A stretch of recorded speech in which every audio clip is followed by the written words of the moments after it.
evening, everyone. It's now 7 o'clock, so I'd like to declare the meeting open. First of all, present. Everyone is present and accounted for. There are no apologies. Is there any leave of absence? Am I going away anywhere? Before we start the agenda, a couple of things. First of all, we've got a microphone here. We don't have individual microphones, so please speak up. No whispering into your beards, otherwise the residents and audience who have come in via YouTube won't be able to hear what you wish to ask or wish to say. Secondly, and this is sort of the important bit, I would like to speak on behalf of all of the elected members, and that's to thank Josh very much for coming in tonight. It was his last day on Friday, and he joined the council meeting tonight to answer any questions on the reports that he's prepared. On behalf of council, I'd like to thank you very much for all your excellent work over the last, is it 7 years? Almost 7. Almost 7 years. 7. I've actually had the pleasure of working very closely with Josh when our CEO took annual leave, and Josh was the acting CEO. And other than a quite eventful after Christmas once, on the budget too, the budget, yes. We shared a couple of traumatic short periods together, but it was a pleasure working with you, and it's been a pleasure to see how you've grown and evolved in your role. You will be missed by the Walkerville Council, residents and the administration. However, life doesn't stand still, and I know you're embarking on a new career within Alexandrina Council. Wait till I see you there, Mayor Keith Clark, nice to say. But no, really I wish you well. It's Walkerville, I think, under the stewardship of our CEO, and being with the small administration, has got a reputation of training very good people, and I'm trying to really say then go on to bigger and greater things. But I think we can take some credit for that, or Kiki certainly can take some credit for that. So we wish you well. Don't forget us, and take care and enjoy your next chapter. Thank you very much. So thank you. Yeah, thank you. Just quickly through the chair. I've forgotten already. I'd just like to take the opportunity to thank the elected body for and I've really enjoyed working with the elected body over the last couple of years and the previous elected members as well. It's been quite a journey, and to see where I come from and where I started, under Kiki's mentoring, it's been a hell of a journey, and I have thoroughly enjoyed my time. And there is some anxiety around moving to a new place where you don't know anyone and starting again. But you will be fine. Yeah, well, fingers crossed. So have full confidence. You will be fine. But thank you very much for all your support over the years. It's been wonderful. So, thank you.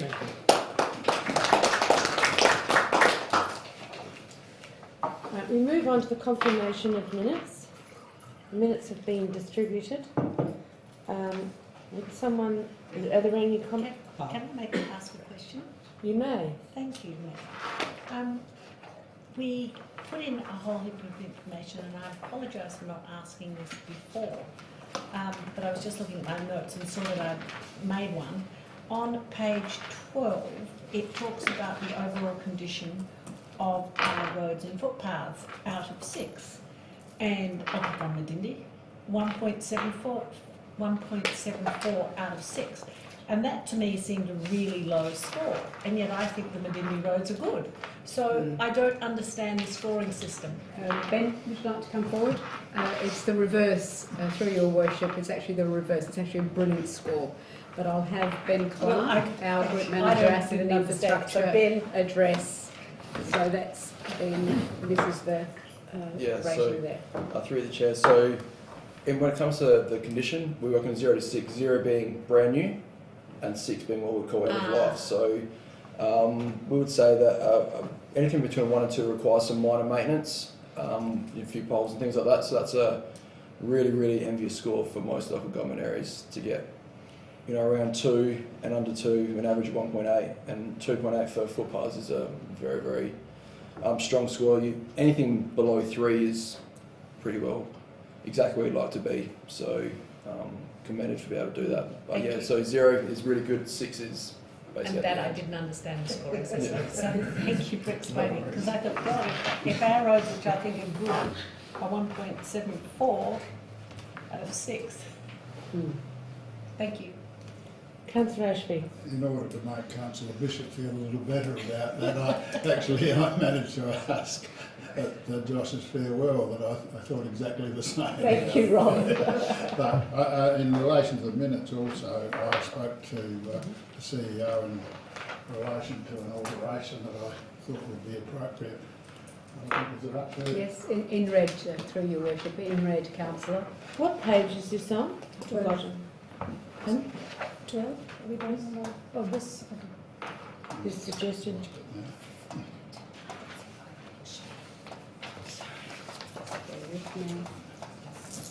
Under page 13.4. 14. Page 14, your worship. Do you want me to? Yeah, would you like to explain it, councillor? Yes, the written minutes that we received, as Councillor Ashby requested the above motion be deferred. My understanding of or memory of the meeting was that there was some contention about the proposition or the motion that I put forward, and we discussed it, and on the suggestion of the CEO, I then agreed to defer. And I think that the new wording reflects that. I can read it out if you like. Yes, After discussion and recognising that the Walkerville Oval redevelopment was to be considered at an informal gathering scheduled for the 16th of June 2020, Councillor Ashby, on the advice of administration, consented to deferring the motion on notice to the 20th of August 20 council meeting. So if you prepared to accept Yes, I'm that quite alteration, prepared, yes. can I move, did I Yes. need to move that, or is that? Well, if you'd like to, that doesn't need to be moved, does it, Vanessa? No? To your worship, no, the minutes, accepting Is the there- minutes as a whole can be moved. Would you like to move the minutes are confirmed? May I have a seconder? Sorry, I'm happy to second, but I also had an adjustment to be made. Another further adjustment? Yeah. Yes. On page 19, thank you, Matt. On page 19, under urgent other business, you might remember that I brought up at last meeting regarding the passing of David Mason. It's listed here as being David Wilson in the minutes. So we changed the name Wilson to Mason, Thank you. just so Yes. whose partner sees it. Yeah. Thank you. So you've seconded. I'll put it, if there's no further amendments to the minutes, I'll therefore put it to the vote. All those in favour? Against? Carried unanimously, thank you. We now move on to the special meeting of the 29th of June 2020. These have also been circulated. Is someone happy to move their true and correct record? Councillor Wilkins, thank you. Councillor Bishop is the seconder. All those in favour? Thank you. Carried. Declarations of interest. Are there any declarations of interest? Councillor Williams. Thank you, Mayor Fricker. 14.1.3, I think it is, strategic property, Smith Street, Fuller Street. I'd like to declare an interest, as I always have before, as I live next door to the property. I intend to remain in the room and vote, as I have in the past as well. So perceived interest. And sorry, Vanessa, I didn't fill the form. Thank you very much, Councillor Williams. I will accept that. There are no deputation, representation, or That was the information. presentation. I'll just based on what James was saying, I declare an interest that a family member has an interest in the shopping centre across the road. Thank you. Swissworth's consistent. So there are no deputations, representations or presentations, so we move on to now item 5, Mayor's Diary. That's also been circulated. Are there any questions of the Mayor's Diary? If not, would someone move the adoption, please, to receive and note it? Thank you, Councillor Bishop. May I have a seconder? Councillor Coleman. All those in favour? Thank you. Carried. There are no reports from elected members having attended training, conferences or seminars. Reports from elected members having attended subsidiary board meetings. Councillor Joshi has presented a report which has been in the papers on Eastern Health Authority Board of Management report. Do you wish to make any further comment, Councillor Joshi? No. Okay. Would someone move the acceptance of that report? Yes. Councillor Ashby, a seconder please. Councillor Williams, all those in favour? Thank you, carried. 7.2 East Waste Board report. Councillor Ashby, that has also been circulated. Do you wish to speak any further? No questions of Councillor Ashby? Questions? No. No questions? Someone... I do. And I'm sorry. The 2.14 million, what are they going to do? That should come back to us. It seems an enormous amount of money for them to be sitting on when it belongs to the councils. What have they got plans for it? It's basically operating cash in hand. I think I've drawn attention to this before in the chamber that we pay our levies every 3 months, and it does account for a fairly big high. I believe in July they do get a lot of payments falling due before the council contributions come into the East Waste books. But yes, that's the expected cash on hand at the 30th of June, but it's in anticipation of quite a number of accounts to be paid in July. But I do still think there could be a bit of a levelling out of the money that's a lot of work in in East capital. Waste, but I think the CEO was hoping to address that at some time. Thank you. So, Yes, thank you. Right, would someone move the report be accepted, please? I'm happy to do that. Thank you, Councillor Bishop. Thank you, Councillor Wilkins. All those in favour? Thank you. Carried. Questions from the gallery. Have we received any questions? No questions were received by 5 p.m, Your Worship. Thank you. Questions without notice? Yes, Councillor Nenke. Yeah, thank you, Mayor. Sorry, it's just Madeline trying to put one together. And it's to do around with what constitutes a strategic management plan. And I was just wondering whether administration could respond or provide some advice as to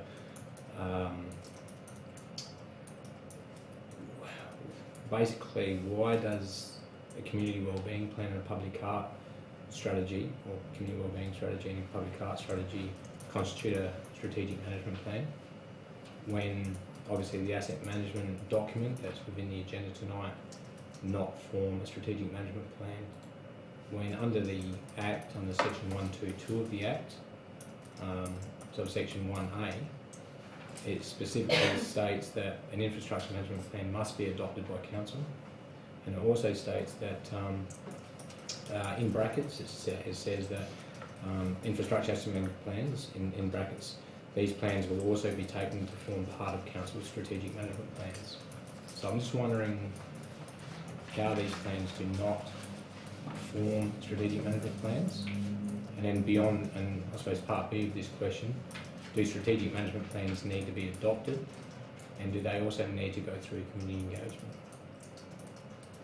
I'll refer that to the Thank CEO. you. Thank you, Your Worship. First and foremost, the asset management plan is a strategic management plan of council. The process of adopting that particular plan is different to other strategic documents. So the public art strategy is a standalone document similar to the strategic plan, similar to the other document the council will be considering tonight, which is the wellbeing strategy. The asset management plan does go through an adoption process of council via the annual business plan and budget process. So every year that council considers the annual business plan and budget, it also considers the 10-year asset management plan, and they're those listed items that are in the plan that identify what projects are going to be expended over the following 10 years. So it is a strategic plan, it is a strategic management plan, it is adopted by council, and it does go out for consultation as part of our annual business plan and budgeting process. We have an item here today which is the summary, executive summary of how decisions around assets are determined by council. Yes, and obviously, as you know, CEO, that I obviously beg to differ on your interpretation of legislation on this. Everything I read through section 122 suggests absolutely that an asset management plan or document, whatever you've called it in the agenda tonight, I forget the actual title of it, is absolutely a strategic management plan, because it is the document, I think, in a hierarchical sort of structure. I believe that the asset management plan informs the long-term financial plan, and that's it. They both sit above the annual business plan and budget. It's a document that provides council 10-year projections. It's got more meaning to rate capture and looking at your operating expenses and your depreciation than any other document that goes before council. It talks specifically about all the strategic, how those strategic objectives in, say, the community wellbeing plan can actually be funded, provided, and I honestly believe tonight that the plan that's on the agenda, when it suggests that, or it's recommended to be received and noted, I suppose that's another question I do have. What is the difference between receiving and noting compared to adopting? When if we receive and note a document, does that actually suggest that we approve its content? Through your worship, council's already adopted its asset management plan, and it does so annually, as I indicated, through the annual business planning process. It's no different to how council adopts the long-term financial plan, no different at all. The long-term financial plan is a spreadsheet that has numbers in it and identifies how council is going to expend those funds over a 10-year period. The asset management plan is exactly the same thing. The former council made a decision that its asset management planning would be through the software system Assetica, and that's exactly what we have done. The document that is before council tonight for receiving and adopting is the executive summary of the science that sits behind how that allocation, that financial allocation, is made. Your worship, I'm sort of at a loss. Yes, I think because we've had this conversation so frequently, and I don't know that we're moving forward, and I'm not sure there's anything else I can do that's going to satisfy council. Just based on that, I do appreciate that we are moving forward because we do have a plan on. So I don't want to be negative, but I just think that there's some, and I'll wait till the item, but there are some little items in there that probably could be worded better, and that does actually raise a few questions for me on some of our levels of expenditure, and I think that's where the discussion could be had. And if we had a workshop, if we had some community consultation, then maybe some of those answers could come out and help us as an elected board make a decision on our long-term spend better than what the current process is with annual business plan and budget, which gives us a table of figures which we've got no science behind. And now you're suggesting that we now have science, but we can't actually put that to the community, we can't actually talk about it other than just receive it. So anyway, I appreciate your comment. Can I just, your worship, I'd just like to make a comeback to that. Council has workshopped the asset management plan. You know, it's come to the chamber on more than one occasion. So again, I'm really struggling to understand what it is that you would like me to do that's different. Sorry, when did we workshop it? I mean, I remember Josh Josh going through it during the meeting. We had a bit of a run through. It must have taken about 2 or 3 minutes, and we sort of talked about the expenditure levels. But did we? Yeah, you Can Can you leave it? Can Can you leave it with me, and I will discuss it with the CEO and the assets Who has access to and infrastructure manager. the information that is behind, the information that Josh and Ben and Anna work Well, with? it's now going up into the cloud, so we will all be able to have access So it's there now. to it. So is that what you want to see, James? Uh, Because I think we've done it today. yeah, no, I'm happy to talk And, about it when the item comes as I up. said, But yeah. I'll Thank leave you. it You with me, thank you. and I will discuss it with the CEO and the new asset and infrastructure manager on how we'll go forward. Are there any further questions without notice? No? So I'll say just a quick, are you aware of my concerns about the design and things at the oval and the levels, etc.? Are we able to discuss that when we come to the discussion, or should I ask a question on it now? Your Worship, I'm happy to take the question from Councillor Ashby. Also to say that, just trying to think of the date, the 3rd of August. On the 3rd of August, there's a special council meeting that will be looking to adopt the annual business plan and budget following the public consultation process. Also on that agenda will be the Walkerville Oval redevelopment, and I'll be presenting to Council a report that goes to essentially explaining that based on Councillor Ashby's concerns that he's raised about the levelling, I have engaged a surveyor, M&M Surveying, who is undertaking a site level survey of the site, and that will then inform and potentially influence the design. So it's highly likely that Council will be receiving modified concept drawings on the 3rd of August in response to the survey information. And also part of that report, I'll be seeking Council's support and endorsement to do an interim prudential review in response, Councillor, to the motion that has been deferred until the August meeting. So that was going to come to you on the 3rd of August, but I'm happy to take any question that's separate I hadn't to or actually similar to. formulated a question. I was just thought I'd probably be able to discuss it under the agenda item, but I think that's sufficient for the time. Fine. Thank you, Councillor Ashby. No further questions without notice? There are no questions on notice, and there are no petitions. Are there any motions without notice? No? There are no motions with notice. We then move on to 14, reports requiring a decision of Council. 14.1.1, the 2020-2024 Living Walkerville, Wellbeing for Every Age and Stage. We have received the report and the public consultation. It's come back in from public consultation with only one response via SurveyMonkey. Everyone has read, I'm assuming, or read the papers. Are there any questions? Yes, Councillor Furlan. Probably just with the responses, is the response a reflection that people are really happy with the document, or that they're not aware of the document, or it's not a document that they see value in? So I just want to try and get my mind around.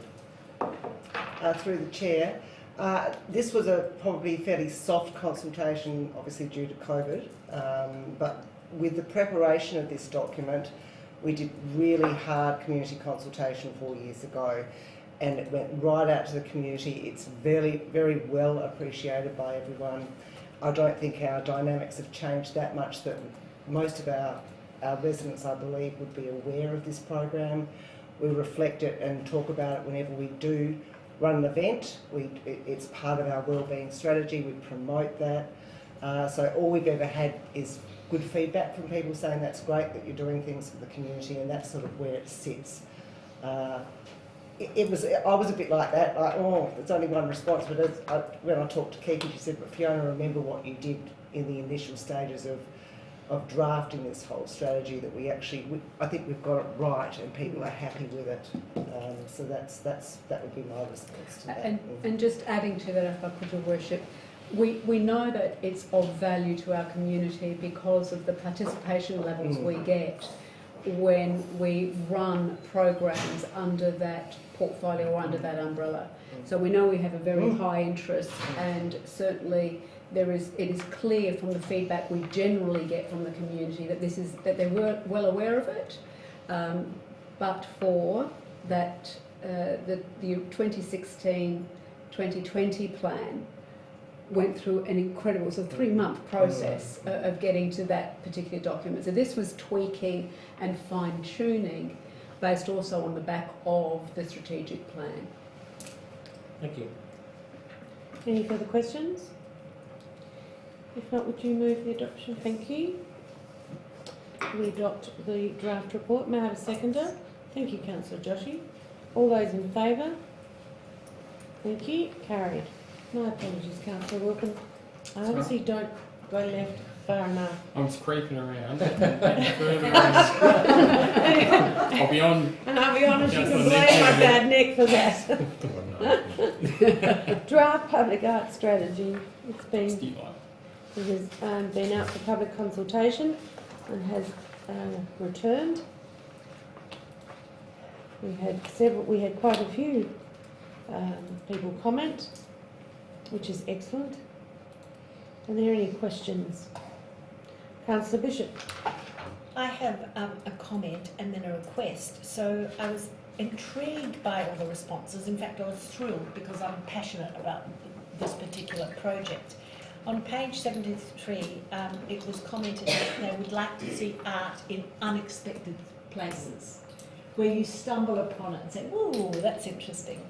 So I was wondering if our outdoor team could identify spots for art and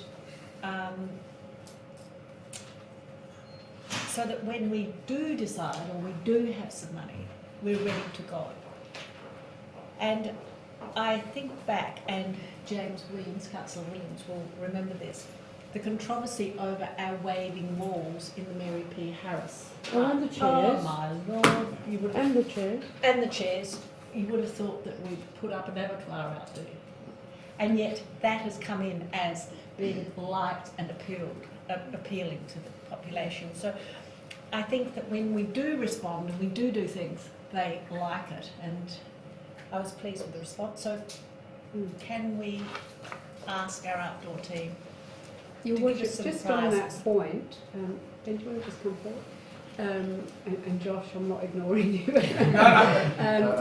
Just on that point in terms of unexpected places, there is a place that some would suggest is unexpected, and that was a process that we started last financial year with the City of Prospect, where Prospect was looking to upgrade the Collinswood shopping centre area.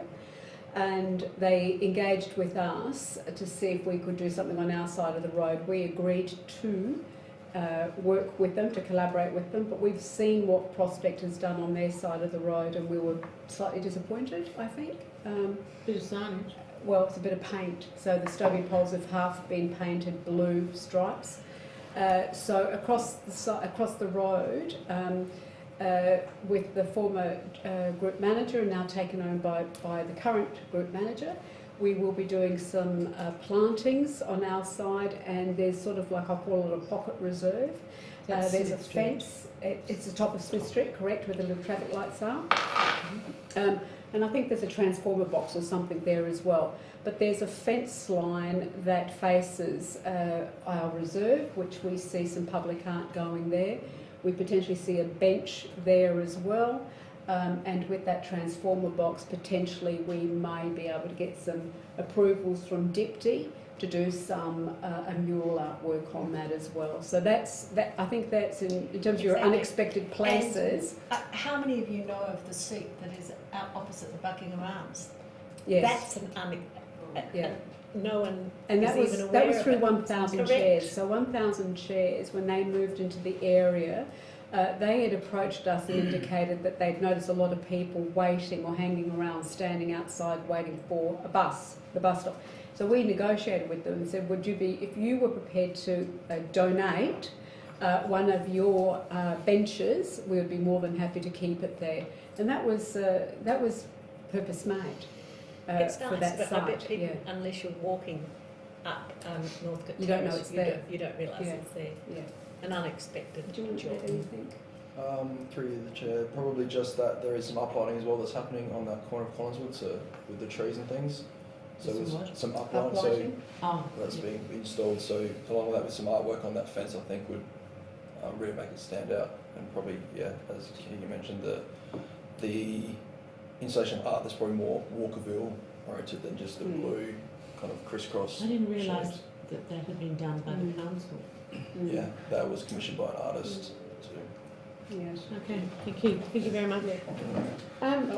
Councillor Williams and then Councillor Nenke. Yes, Councillor Williams. Thank you, Mayor Frickett. I think recently we've seen how important the role of council is in its open spaces given COVID. And public art is such a big part of that, having the community engaged with each other. It also improves economic development in the area, things of interest through the area, and gives an opportunity to bring more of the town's history to the fore, as we've done with our parks and gardens, with some further information on them. It was interesting that I think there was only 9 respondents, but they were all very encouraging. 6 of those were from Vale Park. Yes, I noticed And that I think too. over a long period of time, along with trying to not rely too much on rates for income, council's also tried to engage as much as it can with Vale Park to sort of make Vale Park more involved in the township of Walkerville, and hopefully part of our economic development as well. I think there's a real opportunity with Hamilton Reserve, and I know we've got that coming up as well through other committees, but there's a real opportunity there to engage Vale Park even further. So I've got something that I'd like to add to the recommendation as well, and that's the recommendations that's there, and that council consider a budget allowance for public art in the 21-22 annual business plan, or earlier through a budget review should the opportunity arise. Would you like me to give you that again, Vanessa? And that council consider a budget allowance for public art in the 21-22 annual business plan, or earlier through a budget review should the opportunity arise.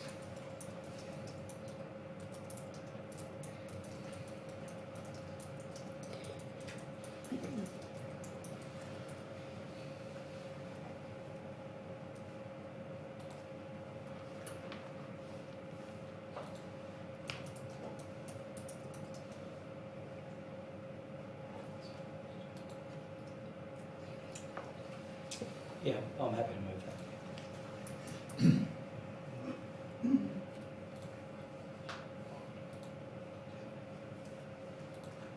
Councillor Joshi, you wish to speak? Yes, please. It was in line similar to what Councillor Bishop had said about the art that we have. So I was wondering how we have the mural art at the Coffee Institute, whether these are sites that the council has selected or it was Coffee Institute that had got that done, and how we identify areas, because I think people had given comments on Whale Park and Lansdowne Terrace, so that was worthwhile to identify in each suburb for the mural art, which I think you've covered. So I was wondering if you all have places like that, and what the costing of a mural art would be more as compared to if you put an artwork, like a structure thing, or how does that work? So through your worship, the mural on the building of the Coffee Institute was actually driven by the Coffee Institute. So they approached us with the known artist who was in fact a friend of the tenants, the owners of the Coffee Institute, and were keen for us to collaborate on a project. We indicated that we would be happy to consider that, and if they identified an artist with a couple of options that they wanted council to consider, then they would simply put in a bid through our community fund, which is what they did. There was a couple of options that were presented, and the former council accepted that particular one. I think there was a budget in the order of about $5,000. So paintings or murals of that nature are far more economical than sculptures. Sculptures are very, very expensive, and from beginning to end, it's an enormous process from the time you actually go out and commission the work and the process that you go, the tendering process that you have to go through. And it's more likely you're going to have community feedback on a sculpture as opposed to some artwork that is seen. And of course the beauty about artwork is that it can easily be updated. Yes. So if you ever get bored with it, you can paint it over and start all over again, whereas with sculptures you either have to move them around the township and then that becomes a cost in itself. So, you know, at the moment, if any of the businesses, existing businesses, wanted to approach council with the view of accessing the community funds, they could absolutely do so for council's consideration. Thank you, Worship. Thank you. Thank you. I now need a seconder, please. Thank you, Councillor Bishop. Are there any other comments, or would anyone wish to speak for the motion or against the motion? No, I'll put the motion then with that addition from Councillor Williams. So, all those in favour? Again, so all those in favour, sorry, it takes me a while to go left. All that, thank you, carried. We now move on to the 14.1.3, the Strategic Property Expression of Interest Evaluation Panel Terms of Reference and Evaluation Matrix. That's very hard to say. Does anyone have any questions?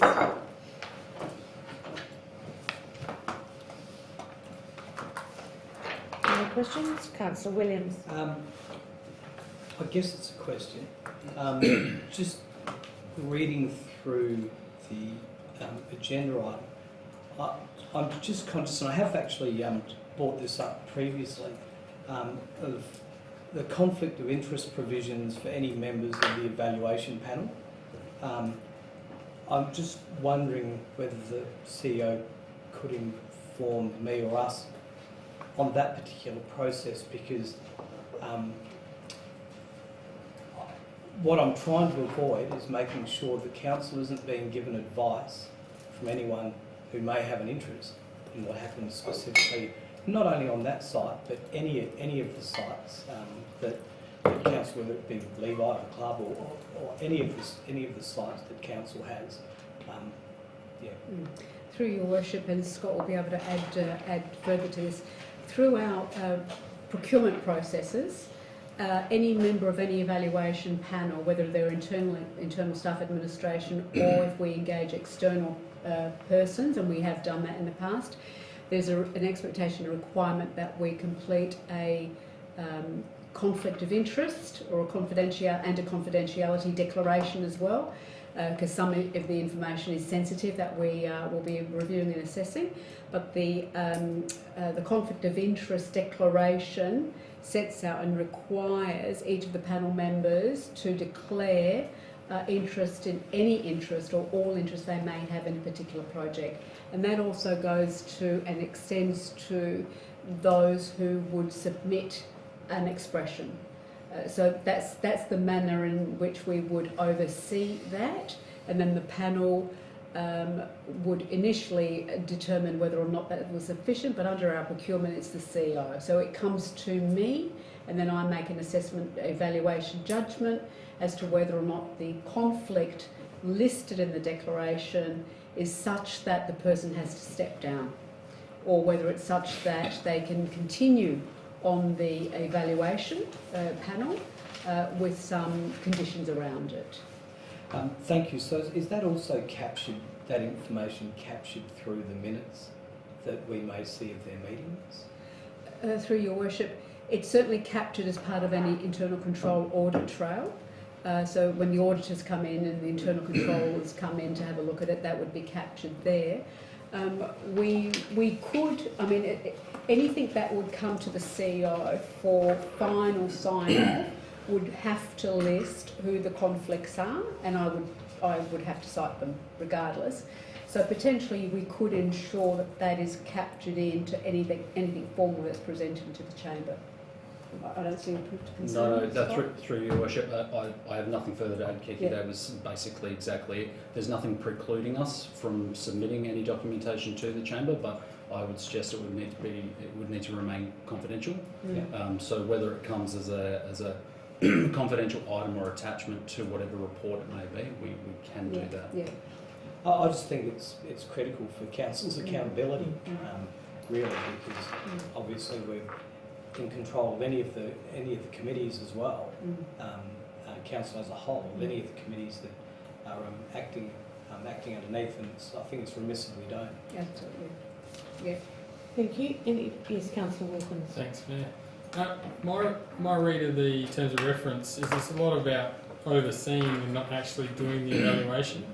So 2.2 says the purpose of the panel is to oversee the expressions of interest tender evaluation process. It doesn't say evaluate the tenders anywhere in that.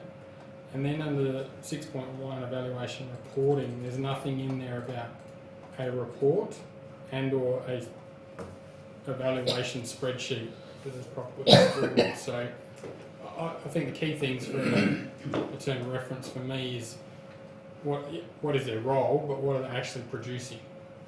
So what are they actually giving back to us? Through your worship, my takeaway from the workshop that we held is that that was basically the finalised document, because that was what was provided with the exception of a few minor bits.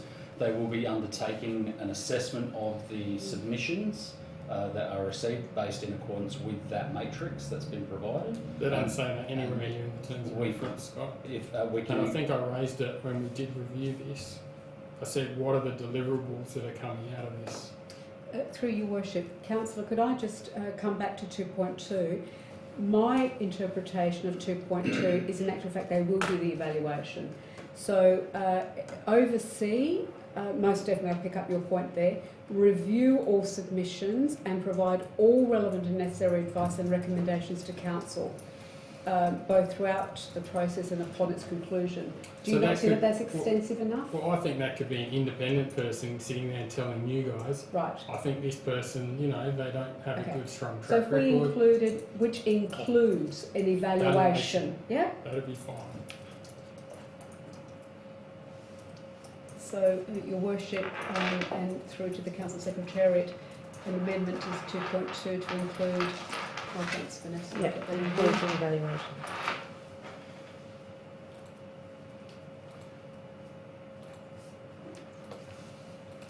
And then you were concerned about under the terms of reference, you wanted an addition? That was it, wasn't it, Councillor? Yeah, so it's more. So evaluation and reporting, I don't see anything about an actual report.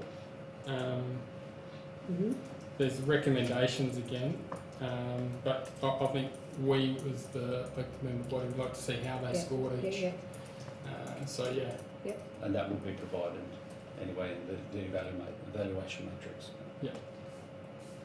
So how do we reword this? That's easy. An evaluation of all submissions and reporting, including the matrix of assessment criteria. Of assessment criteria, yeah. Yep. Did you get that? Which clause, your worship, please? It's the same as 2.2. I think if we just pad out 2.2, that.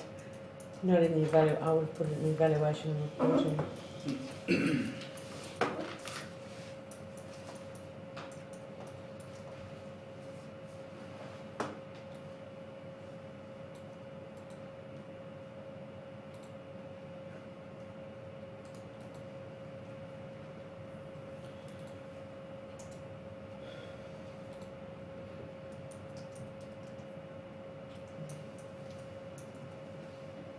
Yeah, Councillor, I'll do you just have put a it preference? 6.1.1.5, a completed evaluation matrix or something like that. That would be pretty simple. Everything else is still quite relevant and good. it could be construed So as just provide to the verbal council, advice. And provide to the council are completed.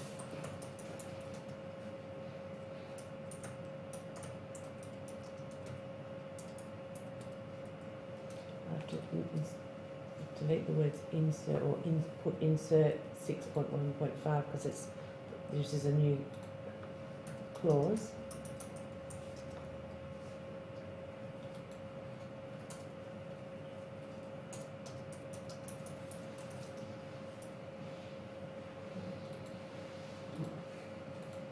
Present to council.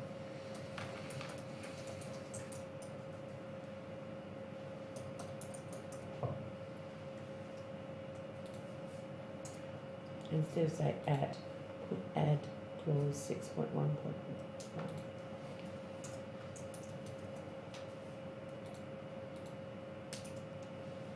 Councillor Wilkins? yeah, Yep. I mean, that. We'll clean it up. Thank you. With that, with those additions, Councillor Wilkins, are you happy to move the motion now? Yes? So may I have a seconder? Councillor Josh, you Sorry, wish- Councillor Josh. Swing back, please. Anyone wish to speak for the motion or against the motion? All those in favour then? Can I just ask, sorry, can I just ask for another point, well, sort of clarification? In the matrix, which is fine, obviously we've been through this previously, it's just something that I can see coming up in the future, is the community benefit.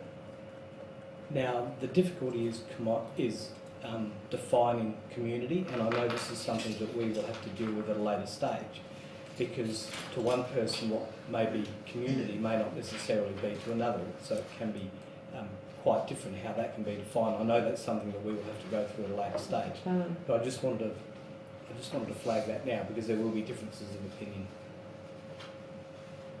I would imagine it would be the community of the town. It's Walkerville. Walkerville is the community. Absolutely. Well, we have a mover and a seconder. I now put the motion. All those in favour? Thank you. Carried.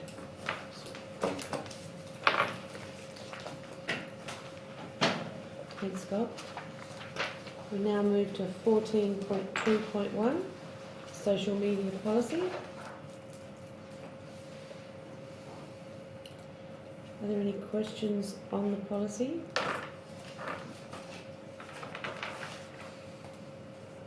If not, would someone then move the recommendation? Thank you, Councillor Bishop. Second to Councillor Joshi. Councillor Bishop, do you wish to speak to the motion? No, it's just a tweaking, a tidying up, so it's Councillor? working for us. Right, although I'll put the motion then. All those in favour? Thank you. Carried. 14.2.2, which is the Council Assessment Panel Terms of Reference. Have all been circulated? Are there any questions on the revised terms of reference? If there are no questions, would someone move the endorsement of the terms of reference with the amendment? Thank you, Councillor Furlan. Seconded, Councillor Ashby. Councillor Furlan or Councillor Ashby wish to speak to the motion? No, it's really just formalising what's existing in terms of the date of the meeting and the time. No change to that. And it's recognising that the new planning portal is going to be have a significant impact on the members of that committee as well as council administration. It is becoming a more complex process. So we'll wait to see how that rolls out, but this is preempting some of the necessary changes that will occur with that. Thank you, Councillor Furlan. Councillor Ashby, you wish to speak? No. All those in favour then? I'll put the motion. Thank you. Carried. We now move to 14.2.3, the Development Act Delegations Policy. Anyone have any questions regarding this? If not, would someone then move the recommendation, please? Councillor Wilkins, your worship. Sorry, Councillor Wilkins. I think I just missed your. Sweet. May I have a... Thank you very much, CEO. May I have a seconder, please? Councillor Bishop? Do you wish to speak to the motion, Councillor Wilkins? No. Councillor Bishop? No. I'll put the motion. All those in favour? Thank you. Carried. We now move to 14.2.4, the Wesleyan Cemetery Advisory Committee Terms of Reference.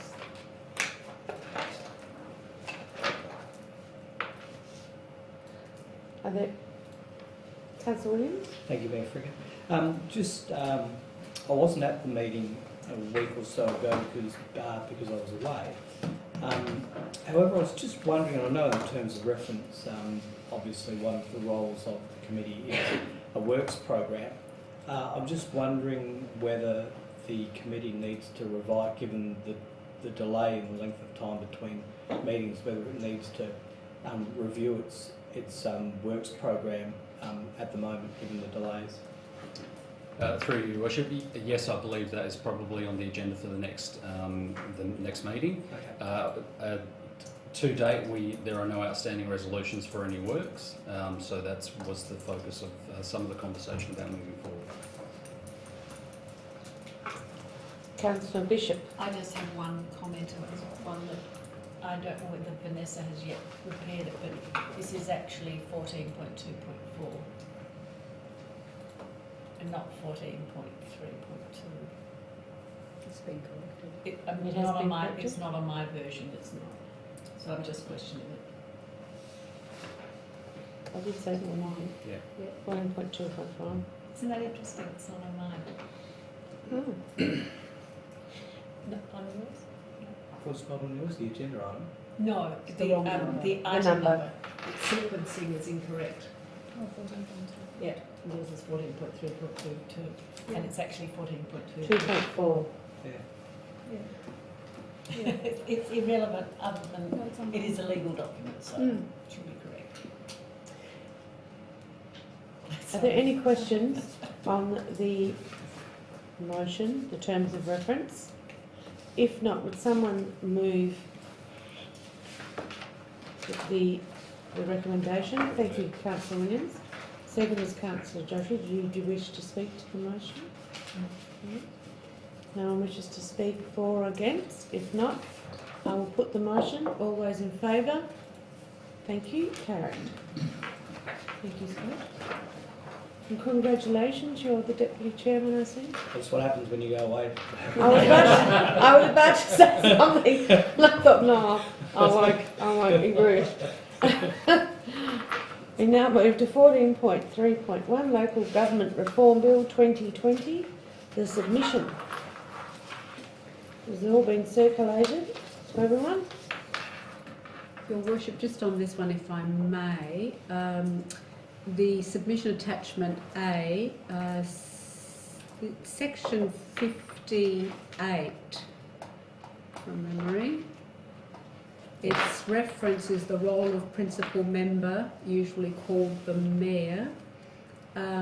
It was remiss of me not to include a statement in terms of council's comments that relate to the mayor having a collaboration with the CEO and or the community.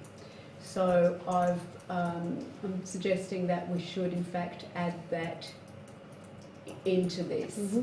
Yes.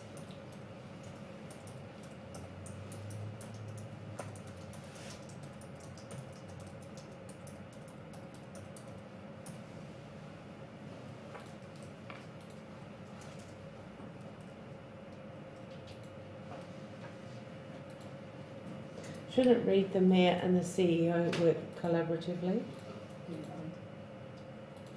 Yeah. Yeah. Yeah, it reads Yeah. better. Thank you, Vanessa.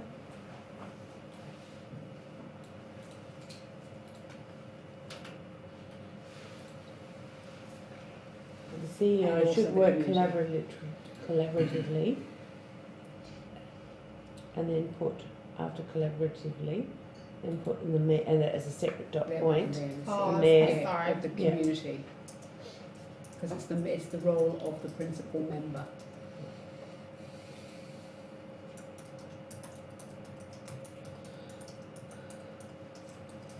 That's right, with the community. And you delete the with the community up there. No. Just delete with the that's it. Yes. Sorry, my apologies. No, I just want you to retype it. That's all.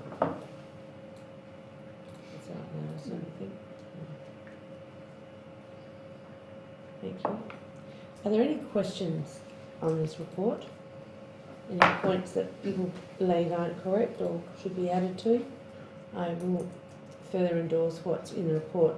The CEO and I have attended several meetings personally and then via Zoom. There have been quite a few hours spent reviewing this and discussing it with between ourselves and also the LGA and the LGA personnel, as well as the ERA mayors and CEOs. We've had 2 meetings. Councillor Bishop. I have mentioned this before to our mayor, but I find that point 3, that the mayor is to provide guidance to council members on the performance of their role. And I found that comment extraordinarily overwhelming for a mayor to be guiding us as to how we should perform, because after all, we were all elected by our electorate, as was the mayor. So absolutely, our CEO's comments that if that is to be the case, then there's got to be a great deal more guidance and support and training for a mayor. So I support this strongly, because I was horrified by that. What does it do? Point 3. To me, it should look more like, should be more like a chairman of a board, and that's not. You don't actually do guidance. And no, correct.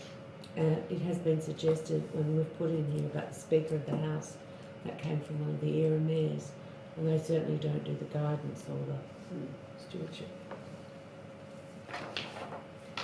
The other one, Your Worship, if I may, which I've added in our council's consideration, which was not picked up by the LGA, is the proposed section 86(6)(a), which is the sin bin provision. So if somebody misbehaves, that's on page 175 of your agendas, 174, and then goes on to 175 of the agenda. It's essentially that the presiding member may direct that a member be excluded from the meeting up to a point in time, which is no more than 15 minutes. The way that the actual draft bill reads is on a standalone single misbehaviour. And given the penalties attached to that, I think it's appropriate for people to be asked to behave, but seriously. Part of debate and conversation is that there will be interruptions, and that happens. And so it's more about having this three strike and you're out provision. Warnings first. Yeah. Not just get out.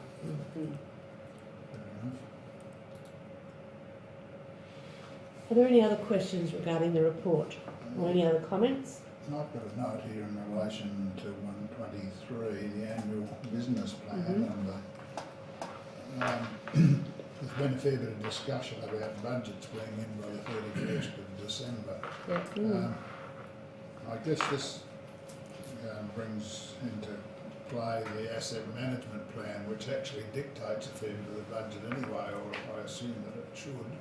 And I think that it's not all negative in terms of, whether it's going to be, I think it'll make it more expensive for councils because they'll end up having to amend budgets and one thing and another, but I think using the asset management plan as a guide to the budget, it's possible that it could be done, but I don't know the inner workings of it all.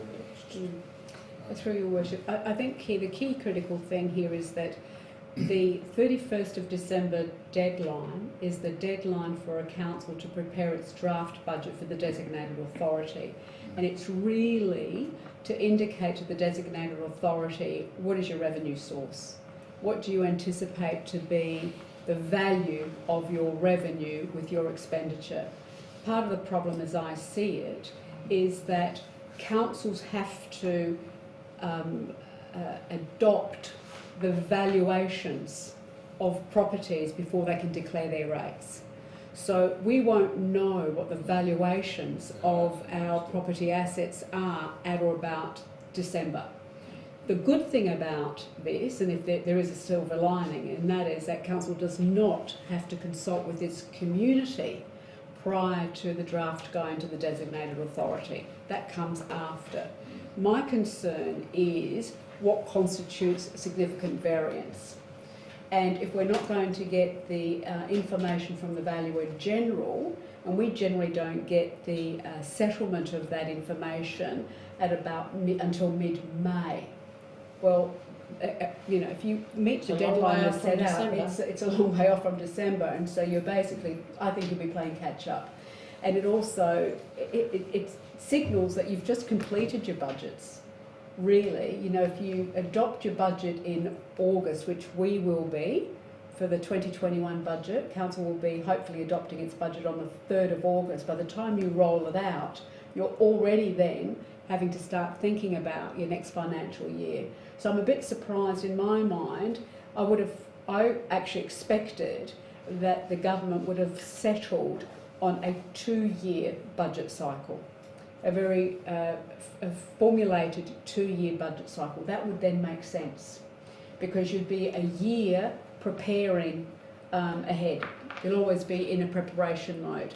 So I think until it actually starts to play out and we have a better understanding about who the designated authority is, what are the requirements that the designated authority are going to be expecting of council, to what extent and what level of detail do they want from council.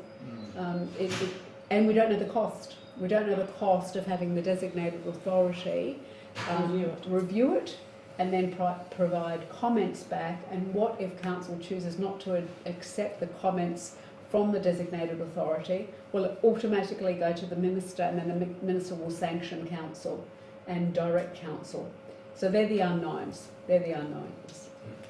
You will virtually have just about done your business budget review 1 too, when you're putting out the final budget to SCOSA. Yeah, I can see it adding an expense, and as I read somewhere in the papers that we're trying to reduce regulation. It doesn't help much in that area either, I wouldn't have thought so. But I did see some relevance then to the asset management plan. Yeah, absolutely. A good budgeting for assets and infrastructure. Councillor Wilkins? Could you just imagine if we set our annual business plan in December last year with everything that's gone on in the first 6 months of this year? That's right. How could you couldn't move? You'd know, you Set would have yourself no up for wiggle fail, room. that's right. Councillor Necki? So is there a factor for like carryovers that you'd have to be aware of then? Not obviously, third and fourth budget reviews. I mean, it's only already your fourth where you know where your project status is at. That's a brilliant point, actually. Actually, I wouldn't mind adding that into the submission about how carry forwards are going to be factored into that. It didn't occur to me. So that's an excellent comment.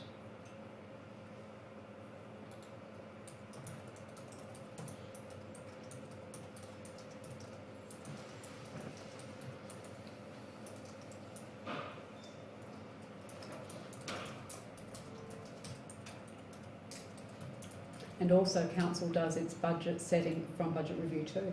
That's right. We do. Right. You'll have only just finished budget That's review right. 1. That's right. Any other comments or questions?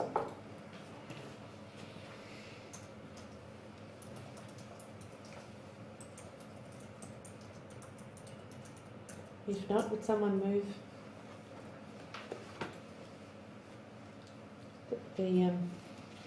the amendments are... I'm happy to do that. Thank you, Councillor Bishop. Okay, Councillor Wilkins, seconder. Do you wish to speak? No. Councillor Wilkins? Anyone wish to speak for or against the motion? If not, I put the motion. All those in favour? Thank you. Carried. 14.3.2, the Wesleyan Cemetery Advisory Committee appointment of Chair and Deputy Chair.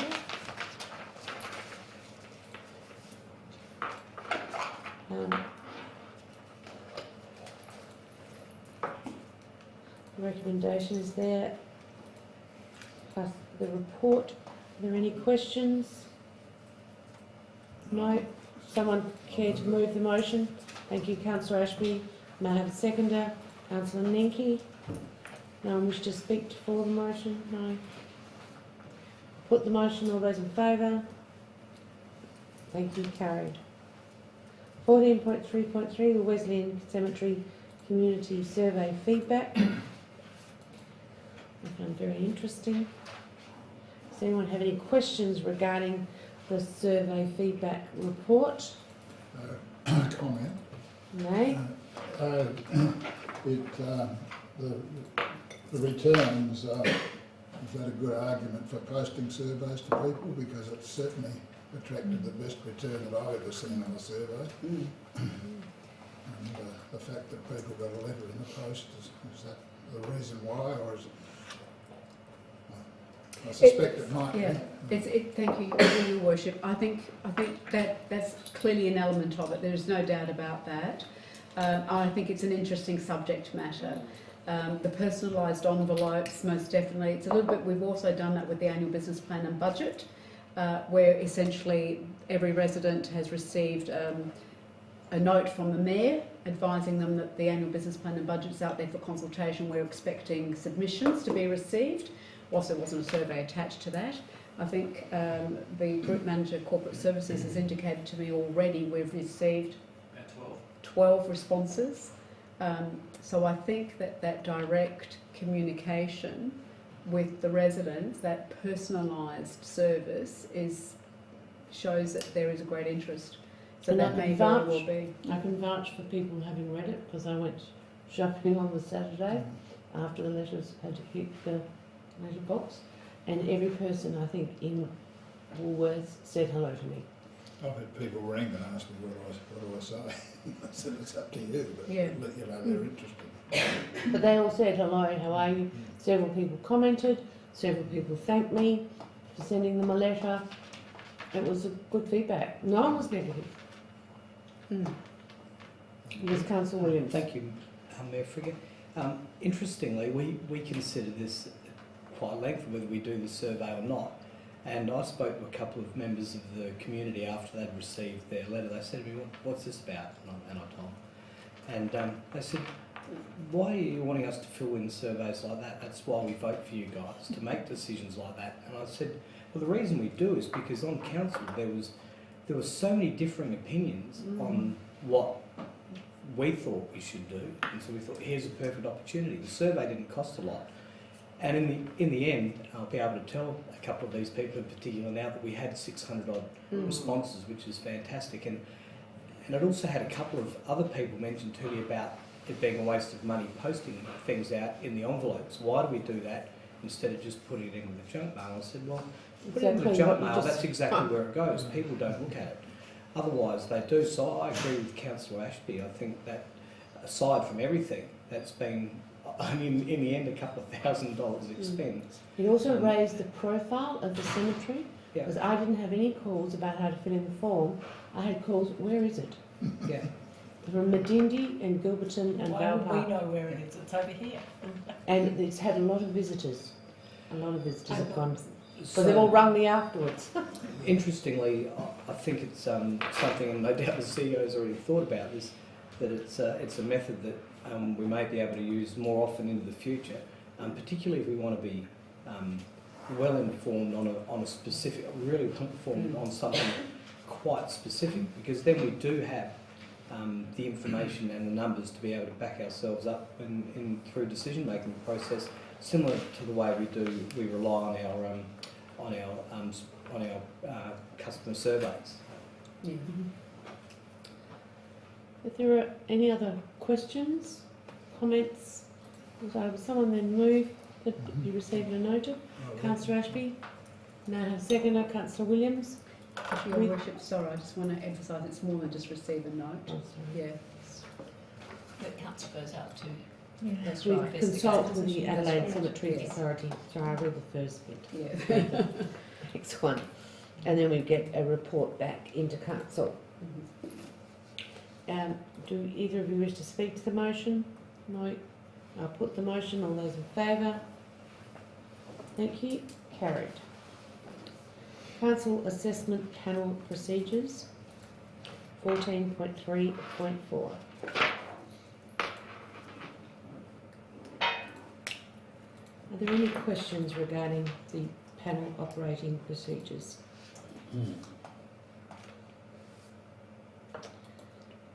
If not, would someone, Councillor Fernand, would you moving? Yes? Yes.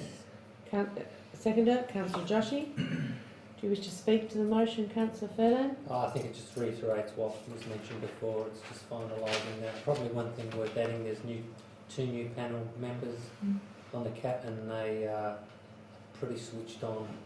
So I think got a good chair and another presiding member. So Good. that's Excellent. very good committee structure. There be no further comment. I'll put the motion. All those in favour? Thank you. Carried. 14.3.5.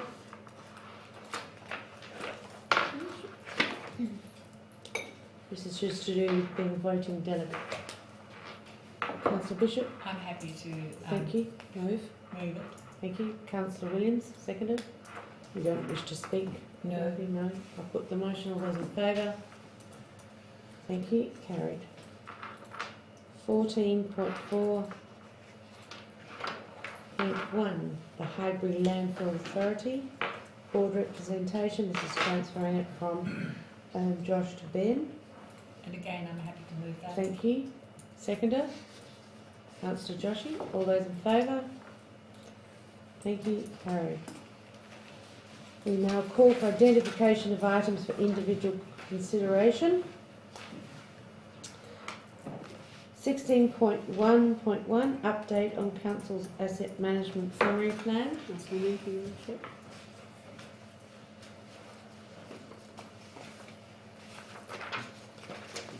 .1.2, the Walkerville Oval Precinct Master Plan. Councillor Wilkins, your Worship.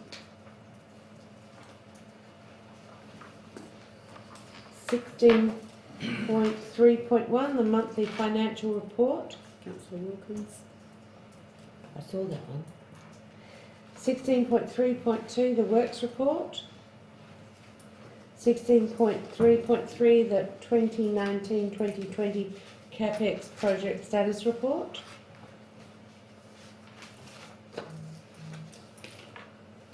.3.4, the summary of Council's COVID-19 community support and financial responses package. 16.3.5, summary of what we have heard report. Thank you, Councillor Bishop. 16.3.6, community services quarterly report. And that's the first time we've actually received all of it together. I'll just wish to say thank you. I thought it was excellent. And amazing how many people are doing things online. It's excellent. 16.3.7, the YouTube live streaming activity report. Councillor Williams. 16.3.8, the CEO's key performance indicators. 16.3.9, the CEO performance review committee minutes. Apologies. 16.3.10, the Wesleyan Cemetery Advisory Committee meeting minutes, the 9th of July. Subsidiaries, the Era Water Operations Progress Report. 16.4.2, the Era Water Board minutes. 16.4.3, the East Waste Management Authority Board minutes. And 16.4.4, the Highbury Landfill Authority minutes. No, right. Would someone move that all those reports that we aren't going to discuss be accepted or be noted? Thank you, Councillor Bishop. seconded Councillor Wilkins. All those in favour? Thank you. Carried.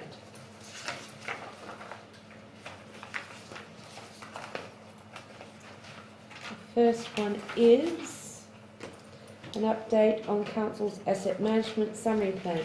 Councillor Nuki. Thank you, Mayor. Look, initially, I'm sorry about We're ready. but look, it's just I do want to honestly thank administration for putting this document together, and that's wholeheartedly. I think it's very important, and I think it's a huge step forward in having a document now that elected members were to have a good read of it and actually understand maybe the dashboard of what sits within aesthetic. It's a real big decision maker for council. It helps sort of fund and have a look at the services that we provide. It relates to other strategic plans. I mean, we talked about the wellbeing. I forget the name of it. I really apologise, but it's. But if we want to know how people can move through our city, if they're disabled or have mental health issues, I think the service that a footpath provides is quite important. So I think we'll have a look at some of these expenditures. So please don't take anything I have to say negatively. It's all I'm hoping it's going to be constructive. Now, just working through the document a little bit. Initially, I suppose. As with the council, last month's council report, I did ask for some the written down values in the annual depreciation. Just wondering whether that could actually be included in the document, because the annual depreciation, both of these are another indicator of where your asset sits within its life. It's not just your condition rating. Obviously, you've got some, I think using your footpath and your road, you've got really good condition data on, so obviously then you've got other asset types probably more based on age, so it'd be a nice little way to sort of give members a feel for what your annual depreciation is. Second, I suppose sitting on the same topic with footpaths, looking back at last council report, I know that the annual depreciation is let's just say it's $330,000 on a replacement cost of $12.8 million. So I'm looking at the expenditure level across here, and I'm also looking at the little blurb that goes on about the service condition index is 2.89 out of 6, and over a 25-year horizon. I don't think that really reads that well, but it's sort of suggesting that we need to replace about 50% of the asset, which kind of makes sense because it's 2.89 out of 6. Okay, I'm not sure where, obviously, in 25-year look, I think it just words a bit clunky, and it almost looks like you're going to try and do all this work within 25 years. It looks like you're going to replace half the network within 25 on my first read of it, but I know that's not the intent of it. So I just want to whether we just want to reword that. Reword. Have a look at it. I may have just read it wrong, but I can give a bit of background to that, Councillor Ninky. Is the intention behind this is a bit like our curbing network, where I guess other councils, they'll replace a whole section of curb or significant portions of curb as part of resealing works, or obviously with light reconstructions. We'll only replace the sections that are damaged. If it's old but it's still serviceable, we'll leave it there. And our footpaths are a bit the same because of our budgets, and I guess the footpath network. We're looking to create this. The new model is take consideration that within each segment there'll be about 50%, up to 50% we might have to replace. But again, we'll have the budget set and the candidate list, and we'll go out and Ben will go out and mark up the sections that will need replacing. So there'll be obviously portions of new and portions of old, and we feel we get better value for money that way, and that way we can stretch the dollar a bit further. Yeah, no, I 100% agree. And that's what that paragraph is supposed to mean. So if it doesn't, then maybe just have a look at it. Now, just I suppose going back on that though, so it's looking as if we're going to spend now. It's all renewal work as well. It's footpaths. Renewal is about $120,000 a year, 150, 175 up to 200 towards the end of the 10-year projection. Now, I just know that I mean, look, I always say, especially with footpaths, I think annual depreciation is almost a good way of looking at your consumption of the asset too. So if your asset's consuming at 330,000, but we're only really injecting around, I don't know, let's just take the median there, about 150, and our maintenance around 60, you're throwing about 210 or less than 250. So you're actually quite under the annual depreciation rate. Now, when I went into the aesthetic optimised spend, it actually, based on this current expenditure, it looks as if the condition's going backwards and quite considerably. We end up with a lot of condition 4s towards the back end of that spend. And I think if we are going to trust aesthetic, Yep. we should be looking at lifting the expenditure level in line with aesthetic. So that's my first query around what this table is suggesting.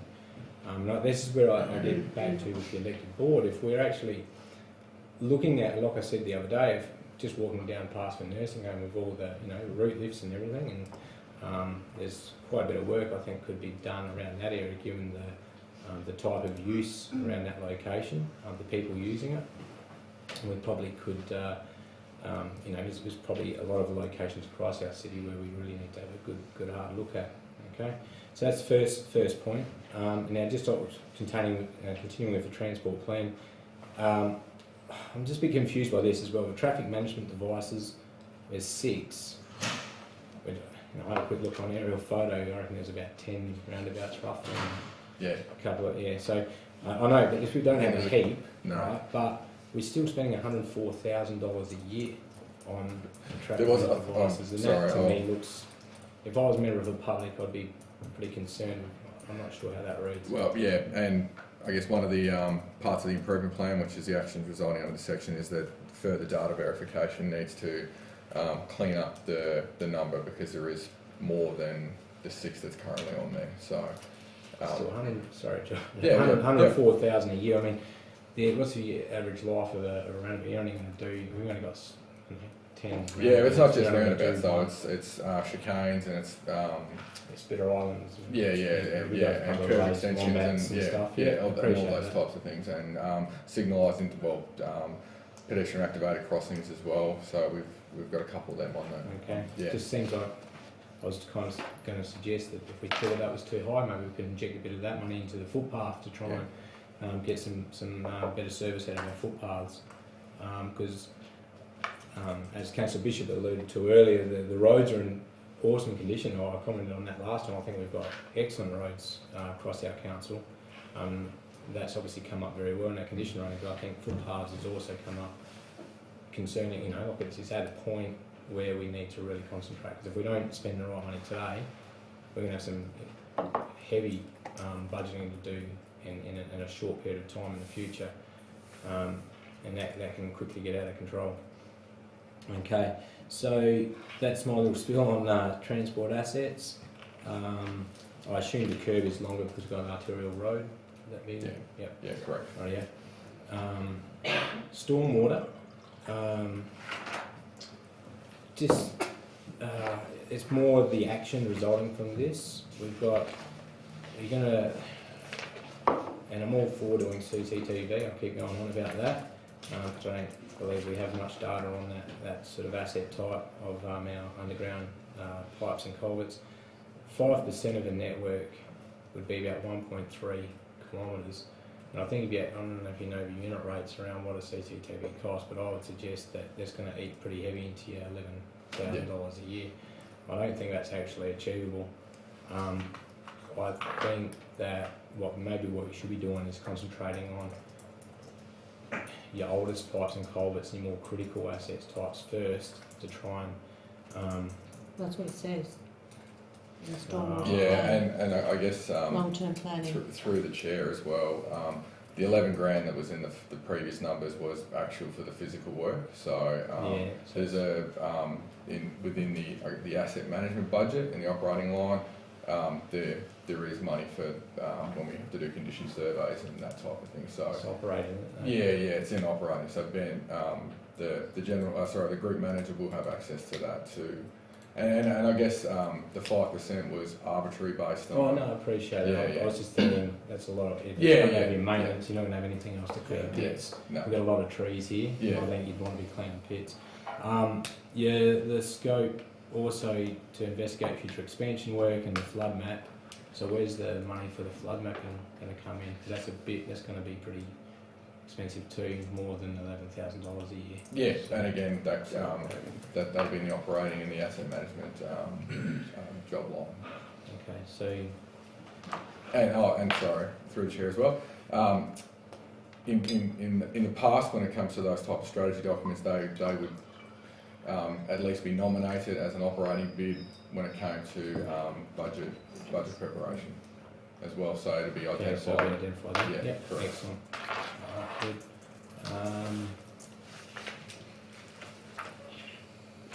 There's a couple of, I suppose, open space. Years 5 and 9, we've got $150,000 each there. What kind of those projects are? Year 5. That would be a scheduled playground. Okay, do we have to, that's come through the strategic committee, doesn't it? Is that right? Yeah. Yeah, okay. And I suppose my last question, I won't go on all night, I know footy's on.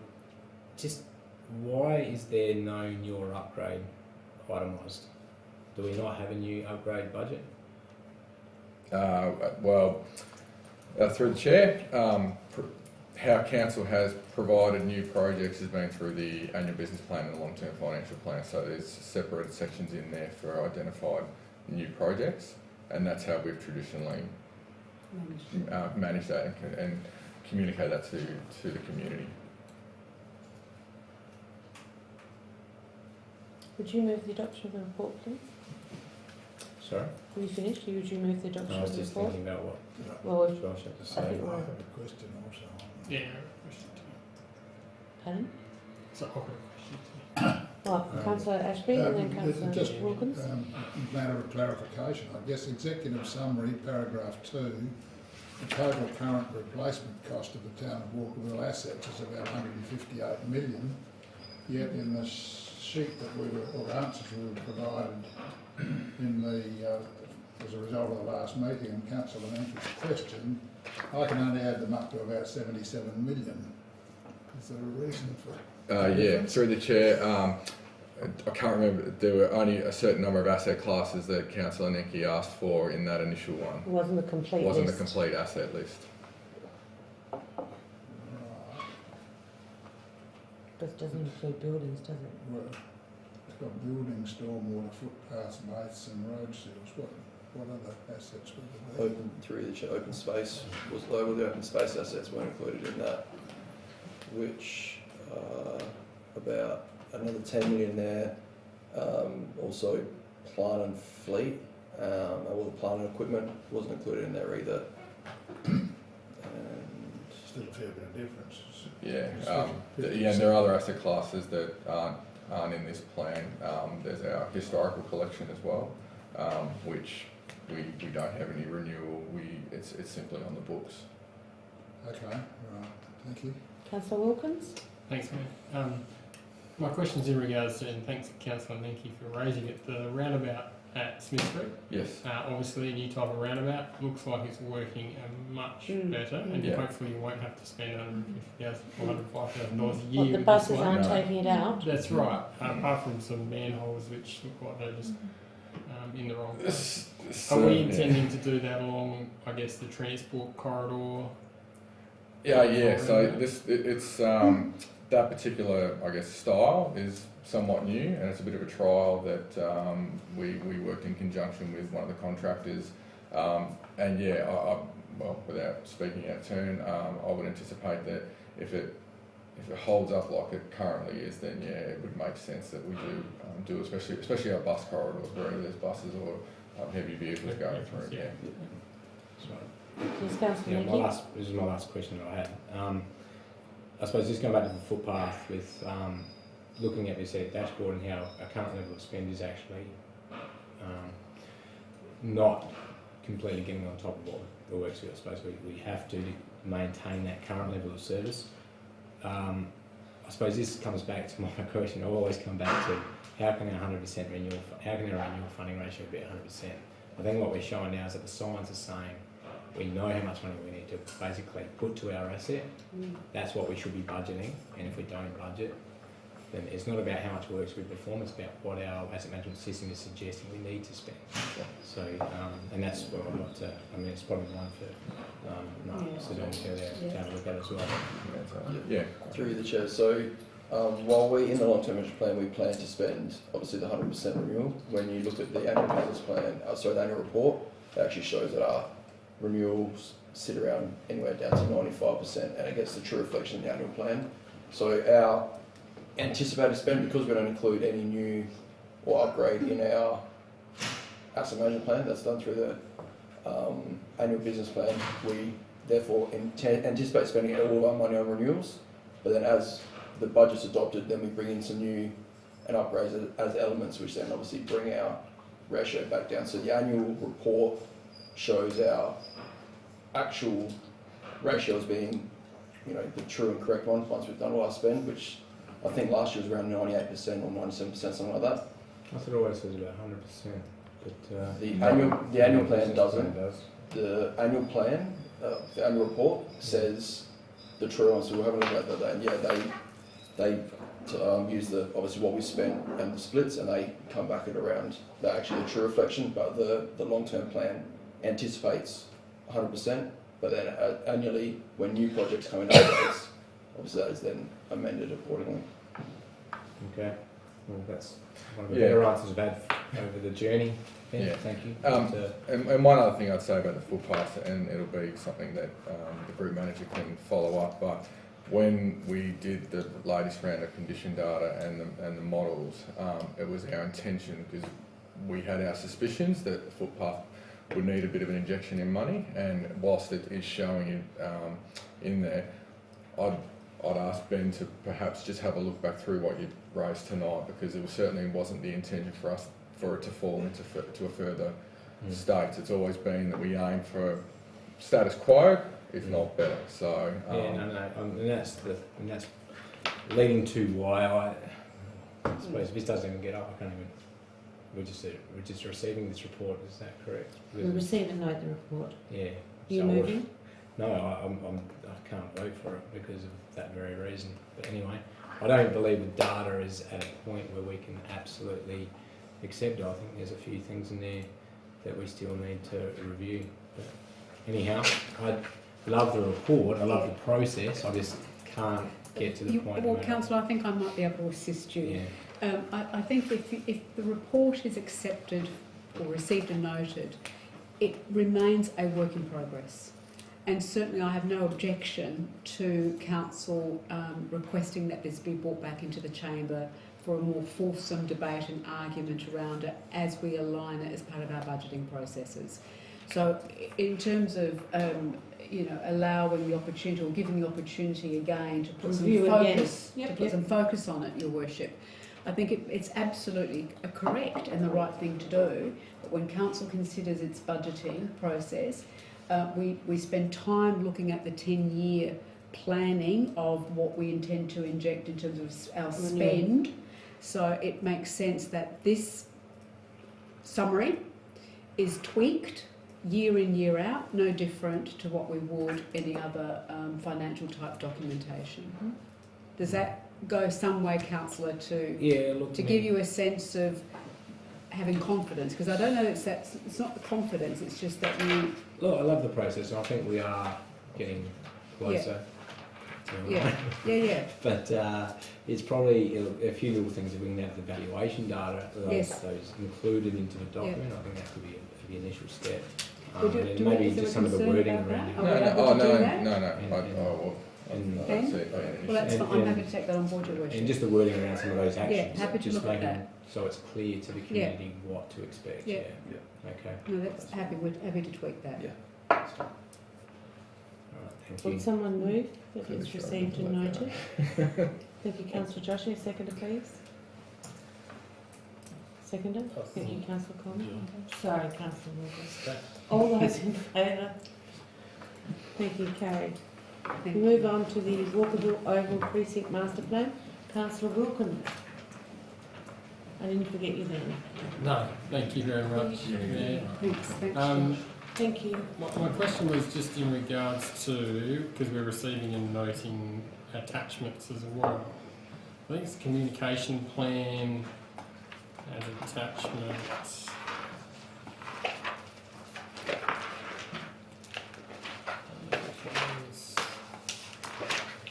Attachment C. Anyway, there were some dates that communication strategy. So we've got the process in attachment C and attachment D, the communication strategy. This is all last year.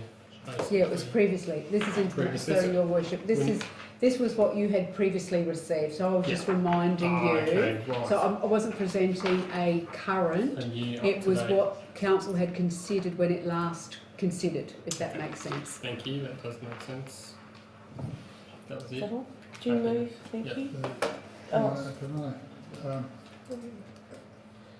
When you're considering the report for the August the 3rd meeting, I think in rehashing the design, we need to seriously look at vistas will be protected, particularly for residents on Church Terrace. I think Church Terrace is going to see a two-storey building. Well, we can't say that until we see when they've done the site. No, but I'll bring that to your attention. Yeah, it will be a two-storey building. That's exactly right. And that will severely But affect- Memorial Gardens is going to be protected. Sorry? But if you're concerned about Memorial Gardens, No, Councillor. just this open space, Yes. point 2, is vistas will be protected, particularly for residents of Church Terrace, on Yes. Church Terrace. Yes. You're right, the other one. Councillor Thank you. Councillor Williams, you had a question? No. You had a point? No? Okay. Are you moving that's received and noted? I Oh, well. Councillor Wilkins? Councillor Williams is seconding? Thank you. All those in favour? Thank you. Carried. Monthly financial report. Councillor Wilkins. Thank you. And I probably could have put my hand up for 16.3.3 as well because it relates to that one. So on page 341, buildings and other structures, rapid response shed, we've got year-to-date actual 225 and then year-to-date total 238. But then on the CapEx report, page 351, which is the status, says it's finished, completed, it's 205. Just want to know what... So you've got the monthly there, and I'll pull up the council. Sorry, what was the page? 351. The spreadsheet. Okay. So let's just pull it up. The discrepancy in the rapid response.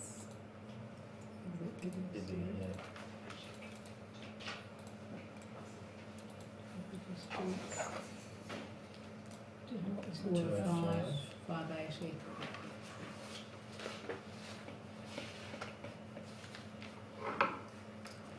And so what was the other? 241. 205 and 225. Yeah, so the year-to-date actual was 225 with orders of 13,000 and then the year-to-date total was 238 versus the year-to-date total of 205. Through the chair, as I quoted in the initial report, these reports were generated on day 3 of July, so you'll find that they're all pre any audit adjustments or end of financial year adjustments. They're also pre quite a few invoices that we haven't received yet, so they'll be showing up as orders within the system. And so I was preparing for some questions on some other matters, and there are quite a few things that haven't yet occurred. So, for example, there's depreciation that needs to go through, there's some other accrued expenses that need to go through. So you'll find sometimes between the reports there is an actual snapshot in time, and yet on some spreadsheets there might be some more up-to-date information. Until we process them through the system and wash them all out, then they'll reconcile. Okay, So in other words, it's a timing difference of when things are processed into synergy. Yeah, okay. Right. So, yeah, okay. I would have thought this CapEx report would be quite simple. It's a spreadsheet to update. It says it's completed at 205, which is $33,000 less than what you've got in your financials. If you remember, I don't know whether I actually did it at a council meeting or whether it was Josh doing it. Gone. Josh, I think it was at a council meeting. There were things in the response shed in the spreadsheet that were not actually to do with the shed, and they were taken out. And I would say they were taken out of the spreadsheet, but they weren't actually taken out of the. They weren't reallocated in the general ledger. I would think does anyone remember me saying it? I remember it because it was about 20-odd thousand off the top of my head. It was electrical stuff, and it was stuff that was put in there. But I remember Josh saying this shed is a classic example of scope creep and terrible control. Yeah. Capital budget, if you ask me. It's just blown way out of whether it's 205 or 238. I just want to know what the final number was. But it's just from the 90,000 we got told 12 months ago, or just over 12 months ago. Trebled in price. So this, it's just about. Your Worship, I think, given the questioning from Councillor Wilkins, the group managers can take it on notice. Have a thorough review of the numbers presented in the CapEx reports against the monthly financials and provide elected members with a response accordingly. Yeah, good, thank you. Any other questions, Councillor Fernand? Probably following on from Councillor Wilkins, is how do we avoid that happening with those overruns and get some visibility on that to maybe do something with the project midstream? Because from 90 to 230,000, that's not trivial. I look at that's probably the third or fourth highest expenditure for a shed. We could have paved a lot of roads, planted a lot of trees, closed a lot of footpaths. And I think I just think there's it was more than a shed. And it's unfortunate that everything's gone down against rapid response shed. And I think with hindsight, it came very, very late. We should have actually separated out what component was the shed, what component was the electrical, what component was the other works that needed to be done. But your point about how do we manage the CapEx projects to ensure that we don't get that level of creep, because these reports now have been quarterly, except for the last quarter when we do them monthly to keep up to step. So I suppose really that's going to be an issue for the new group manager assets and the group manager corporate services to really sit down and work out how we ensure that we stay within the allocated budgets. And if we can't, then there has to be an absolute defined explanation to council. And what options do we have? And what are our options? Exactly right. To bring it back. Exactly. Bring it back, make it We did have an explanation in terms of the watering and one thing and another, but that took it from 90 to 160, but we seem to have lost another 60 or 70 somewhere else. And, anyway, it's water under the bridge, and it would be nice for it not to happen again. And again, on that point, and accepted, Your Worship, we'll have a proper thorough look at it, and Group Manager Corporate Services will provide an explanation to Council. Thank you. Yes, Councillor Williams. Thank you, Mayor Frigott. I agree with the comments. And I think another part of the expense may also have been some of the fit out. The other thing I'm also conscious of is remembering that there is an income side to the shed where previously there wasn't. No, I'm not obviously not making excuses, but there is now income from a couple of sources that are actually renting at St Andrews and the sports club. So I guess to put a positive on that is that there will be from the shed ongoing income as well.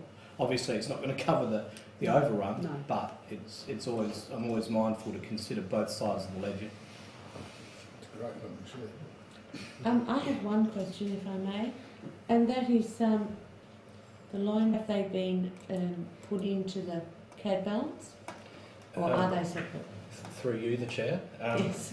So both the loans for the Walkerville Bowling Club and Sports Club were taken out on the 15th September 2005 for 15 years. They were exhausted and paid out in full on the 15th of March of this year and went to Council for information. The Bowling Club paid out their balloon in full on the 10th of March this year. The Walkerville Sports Club have been invoiced for their last balloon payment of $56,000. That is still outstanding at this point in time. It's not included in the CAD balance. It's completely separate. And in fact, you'll see part of our outstanding debtors. Is that why the debtors are so high? Includes. Okay, thank you. Part of that. Yep, thank you very much. Would someone move, Councillor Wilkins, would you like to move the adoption of, or receiving and noting the, yes, thank you. Happy to. May I have a seconder, please? Thank you, Councillor Furlan. All those in favour? Thank you. Carried. We now move. Thanks, Mike. We now move to 16.3.5. Councillor Bishop. Summary of what we have heard. Draft phase. Carly isn't with us tonight, and this has been such an enormously emotional subject, especially through the era, the Eastern Region councils and contributing items and all that sort of thing. I would like to have a presentation as to how this report is going to impact Walkerville and all that we have fought for and what we've won and what we've lost and that sort of thing. So, for an hour, just for elected members. yes. So, Through the chair, presentation from me reflecting on this, or a presentation overall once we land somewhere with a new code and we have a bit more assurance of the direction? Where we are at now and how it's going to impact us, especially for we who sit on the strategic planning committee. So we are a Phase 3 council. Phase 3 hasn't been designated a date for we go live, but we anticipate that we will be going live with the new planning system before the end of the calendar year.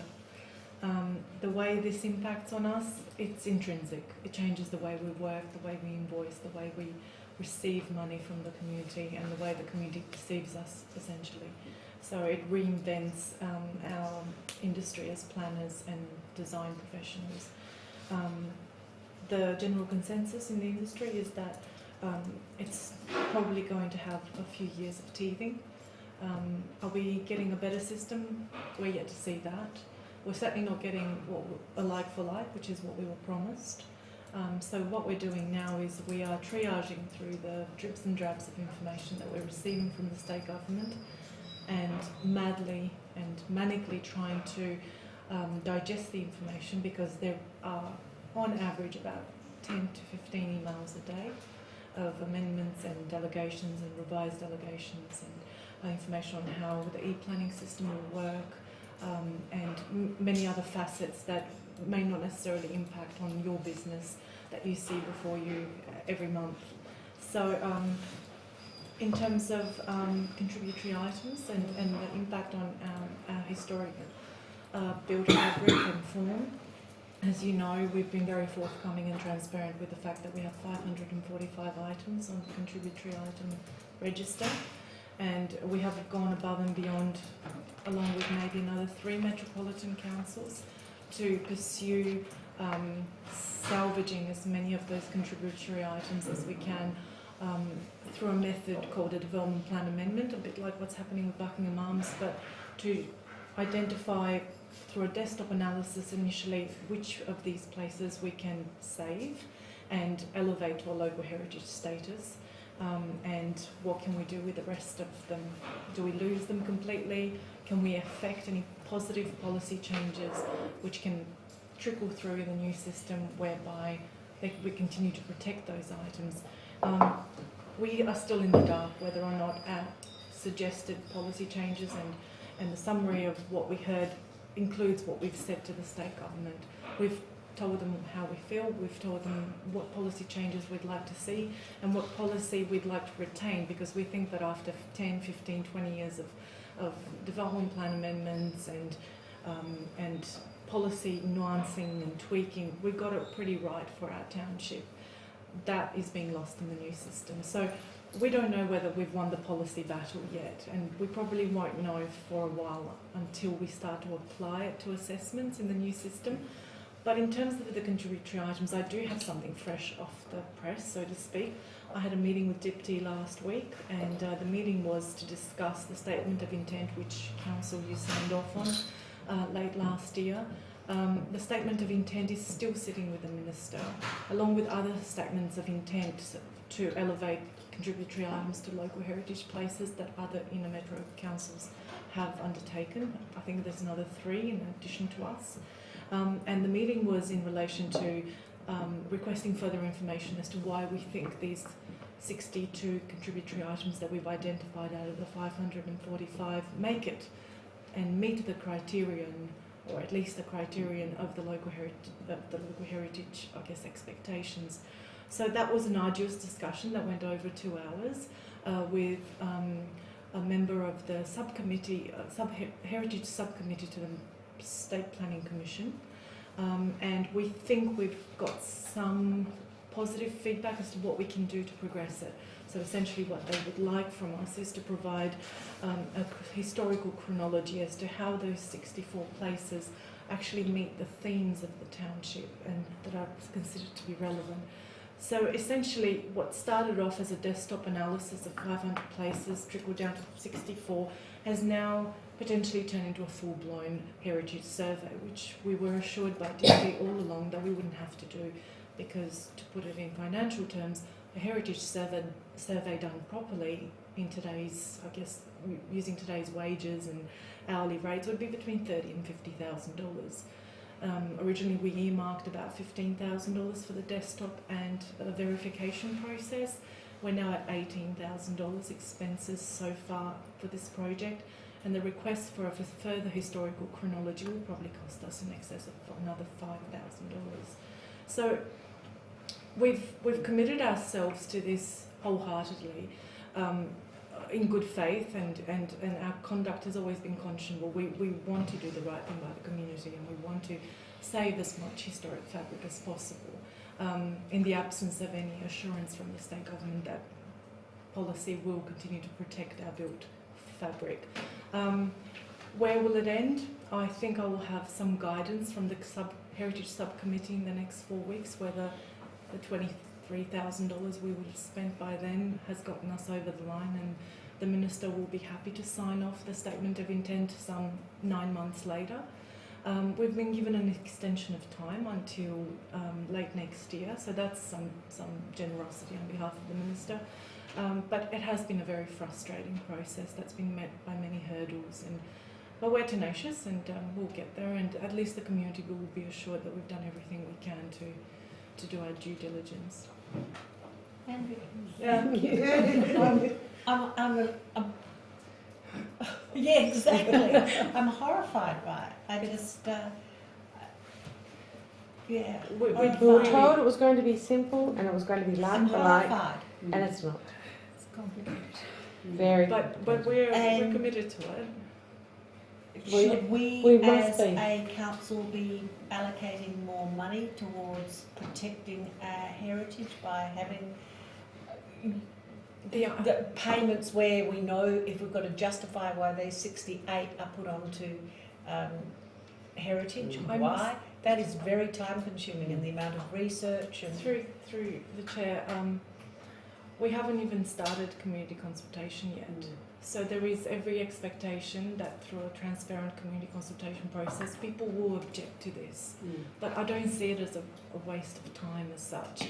When you say object, you think they'll object to having their houses listed? Yes, there is a perception, rightly or wrongly, that it will impact on market value and development opportunities, and we can do as much reassurance and education as possible and talk about the borough charter, but at the end of the day, it's not a very democratic process if we impose ourselves on a person who owns a heritage place. We don't want to persecute people for owning them. So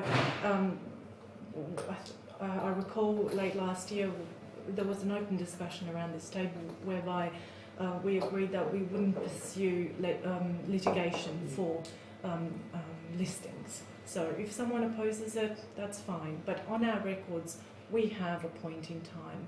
We know that such and such address on this street in this suburb is significant for these reasons, and we've captured that snapshot. So if in 5-10 years' time we do lose the fabric, the house, and it gets subdivided because the new policy hasn't worked in our favour, then we would have done everything we can from a historical, architectural historian documentation point of view. And we can't do anymore. It's taken out of our hands.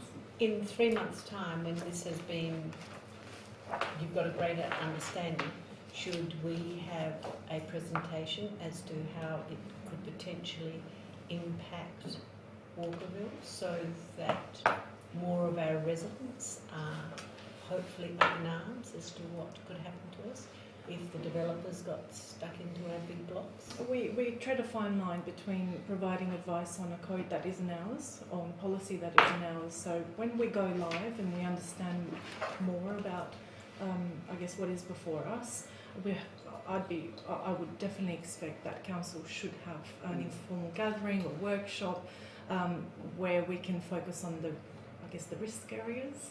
And once we have the technical numerical variation information that we're currently lacking, we'll know what a minimum allotment size will look like in the Dindi, and all those things that we can provide you that are qualitative, that can translate into what's something going to look like on Park Terrace, what's the use, can we have a dental surgery on this allotment instead of the house? They're not the questions we can answer now, but certainly when the code goes live, will it be too late to affect policy change? I think we've already had our opportunity, and we gave a very robust submission to the Commission, and whether it makes it into policy, we just have to wait and see. We don't want to fearmonger either. I feel that as a practitioner we should embrace change and do our best to affect any positive changes along the way. Thank you. Thank you very much. To the workshop. Yes, definitely. And in relation through the chair to your question about budgeting, I'm awaiting a fee offer on the outstanding work that's required to satisfy the subcommittee. And I've already spoken with the CEO and the new corporate services group manager to talk about budget review 1 and manage it in that way as best I can. Thank you. Thank you. Thank you, Andrea. Jim Murphy. I will. Thank you. Seconder, please.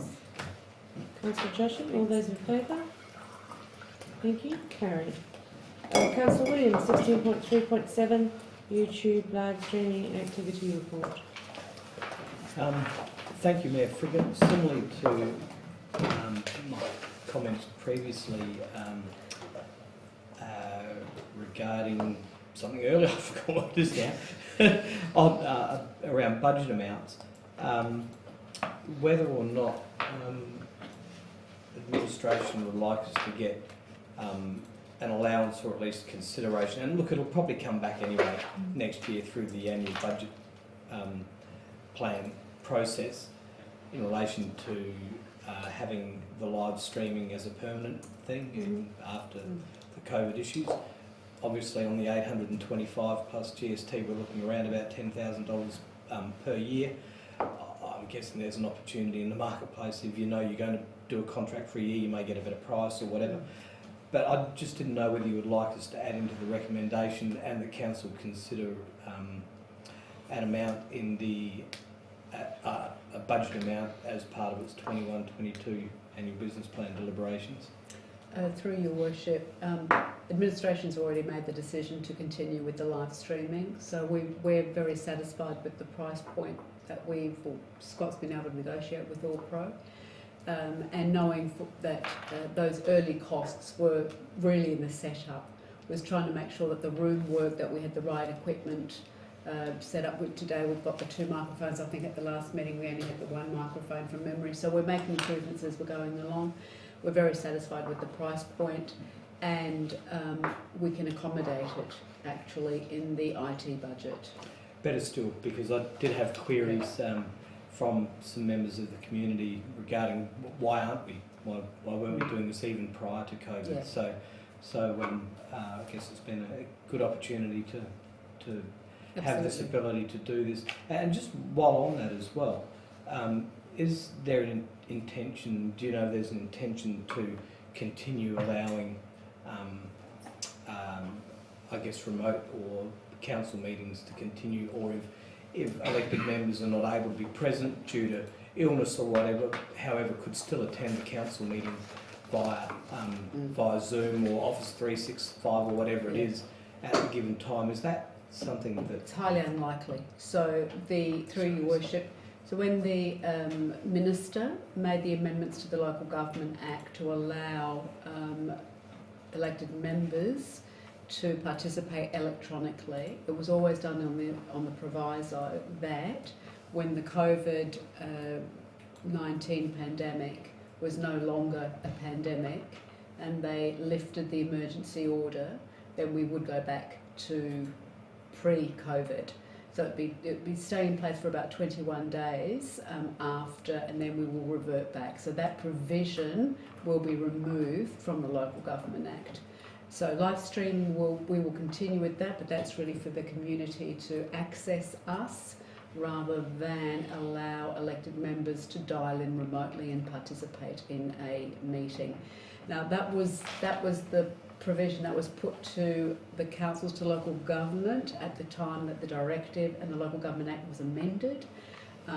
Depending on feedback that the sector gives the minister may allow it, but at this stage I think it's highly unlikely.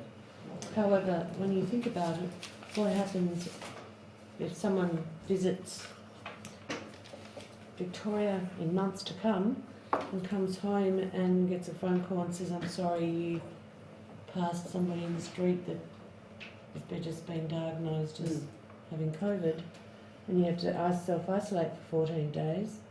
Why can't you dial in? That's going to be their challenge to look at. Will they allow special circumstances? Absolutely. And through your worship, it's also interesting to note that committees do have access and will continue to have access. So it's only a full council that is unlikely to have this environment continue. Well, look, it's a shame. We might want to consider putting something to the Minister at a later date, because I can just about guarantee you that any businesses that have found better ways of being able to manage that won't be going backwards. Yeah. So, Exactly. Would you move? Yeah, happy to move. Thank you. Seconder, please. We have a seconder. Thank you, Councillor Wilkins. All those in favour that received the note, thank you. Moving on to correspondence.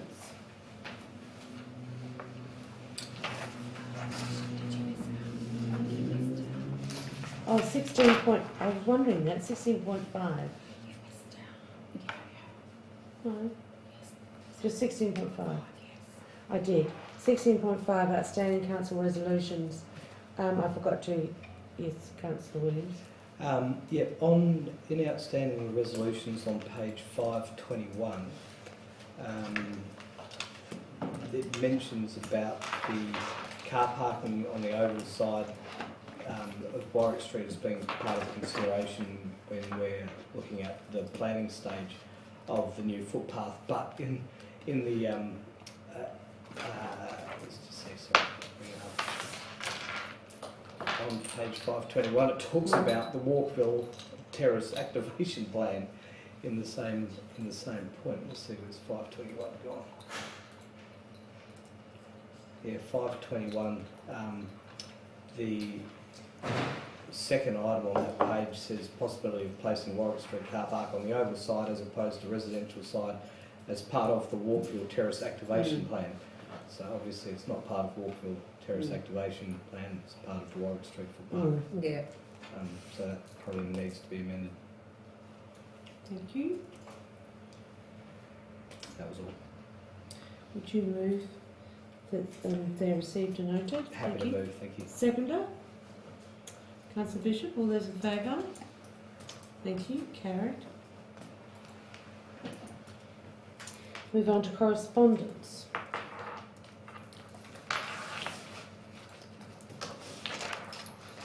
All those letters have been in your agenda. Are there any questions regarding any of the letters? No? If not, would someone move that they be received and noted, please? Councillor Williams, a seconder. Councillor Nenke. All those in favour? Thank you. Carried. There is no urgent other business. We now move into confidential items.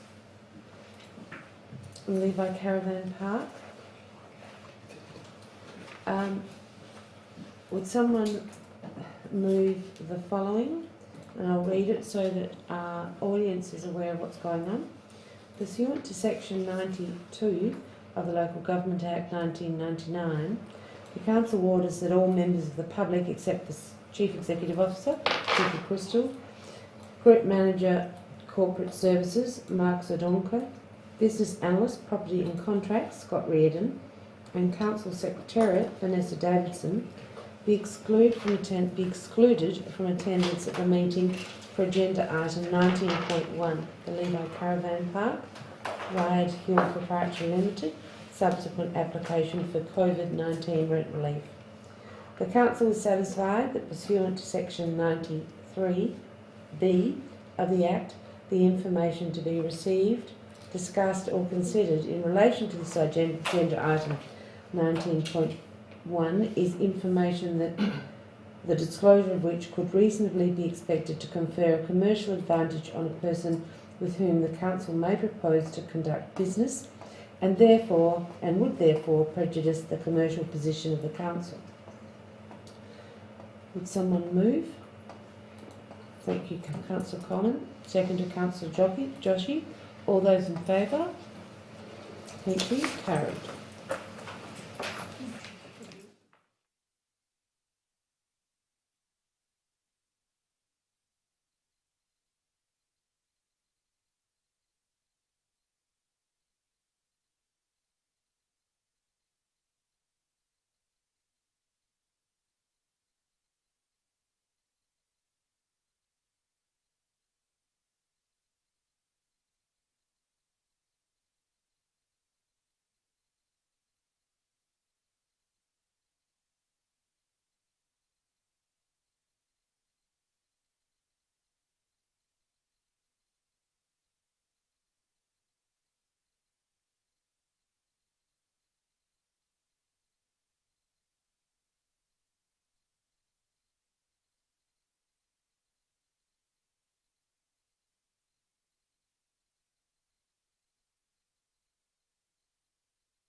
Yes. You tell me yes.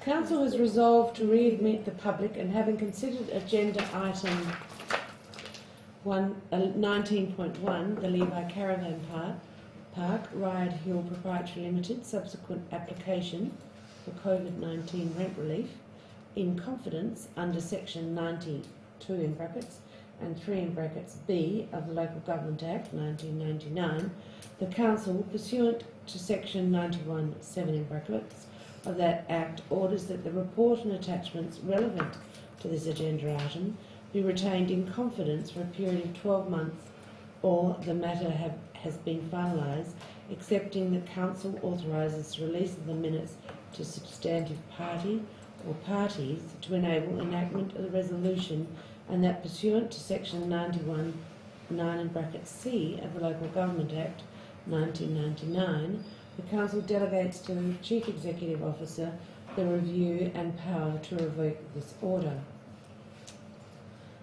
Would someone please move the following pursuant to section 19.2, my apologies, EHA Audit Committee, appointment of representatives.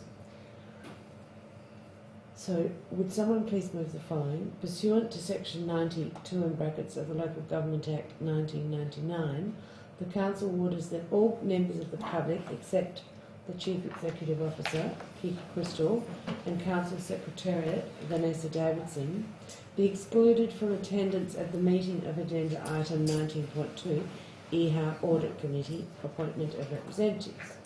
The Council is satisfied that, pursuant to section 93 in brackets A of the Act, the information to be received, discussed or considered in relation to this agenda item 19.2 is information the disclosure of which would involve the unreasonable disclosure of information concerning the personal affairs of any person, living or dead, being the details of applicants for the positions of EHA Audit Committee members.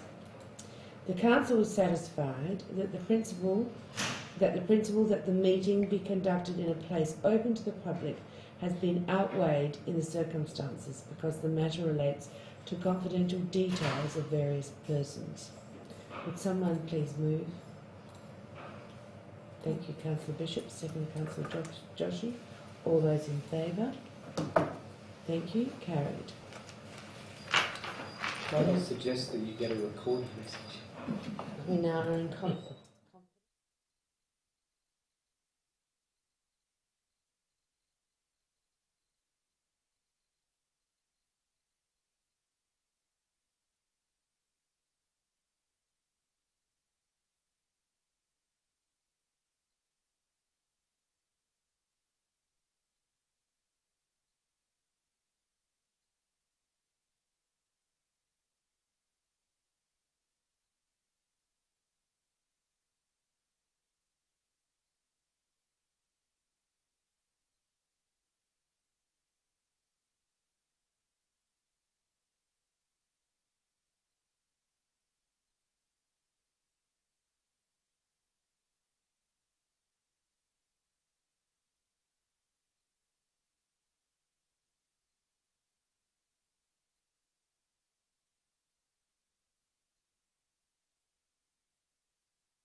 Thank you.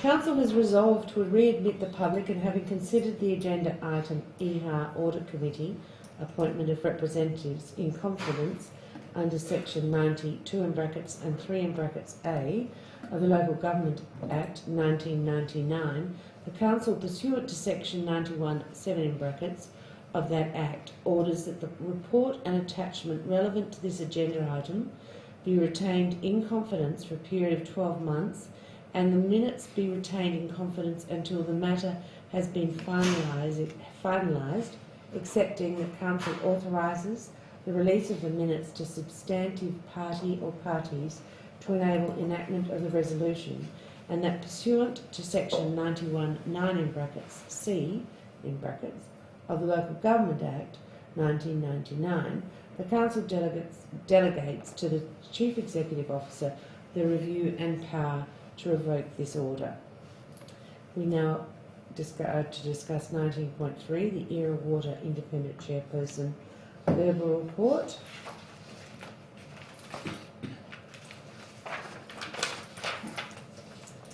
So would someone please move the following? Pursuant to section 92 in brackets of the Local Government Act 1999, the Council orders that all members of the public, except Council's Chief Executive Officer Kiki Crystal and the Council Secretariat Vanessa Davidson, be excluded from attendance at the meeting for agenda item Era Water Independent Chair.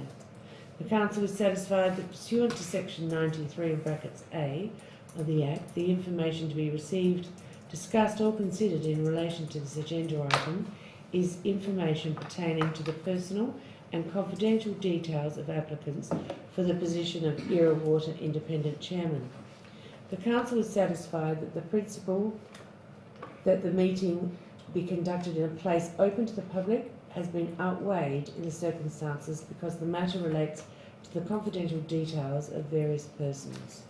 Would someone please move? Councillor Bishop, Councillor Ashby seconded. All those in favour? Thank you. Now confidence.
Thank you. That having considered agenda item Era Water Independent Chairman in confidence under section 92 in brackets and 3 in brackets A of the Local Government Act 1999, the Council has resolved to end its confidential deliberations pursuant to section 92 in brackets of the Local Government Act 1999, Council, and readmit the public.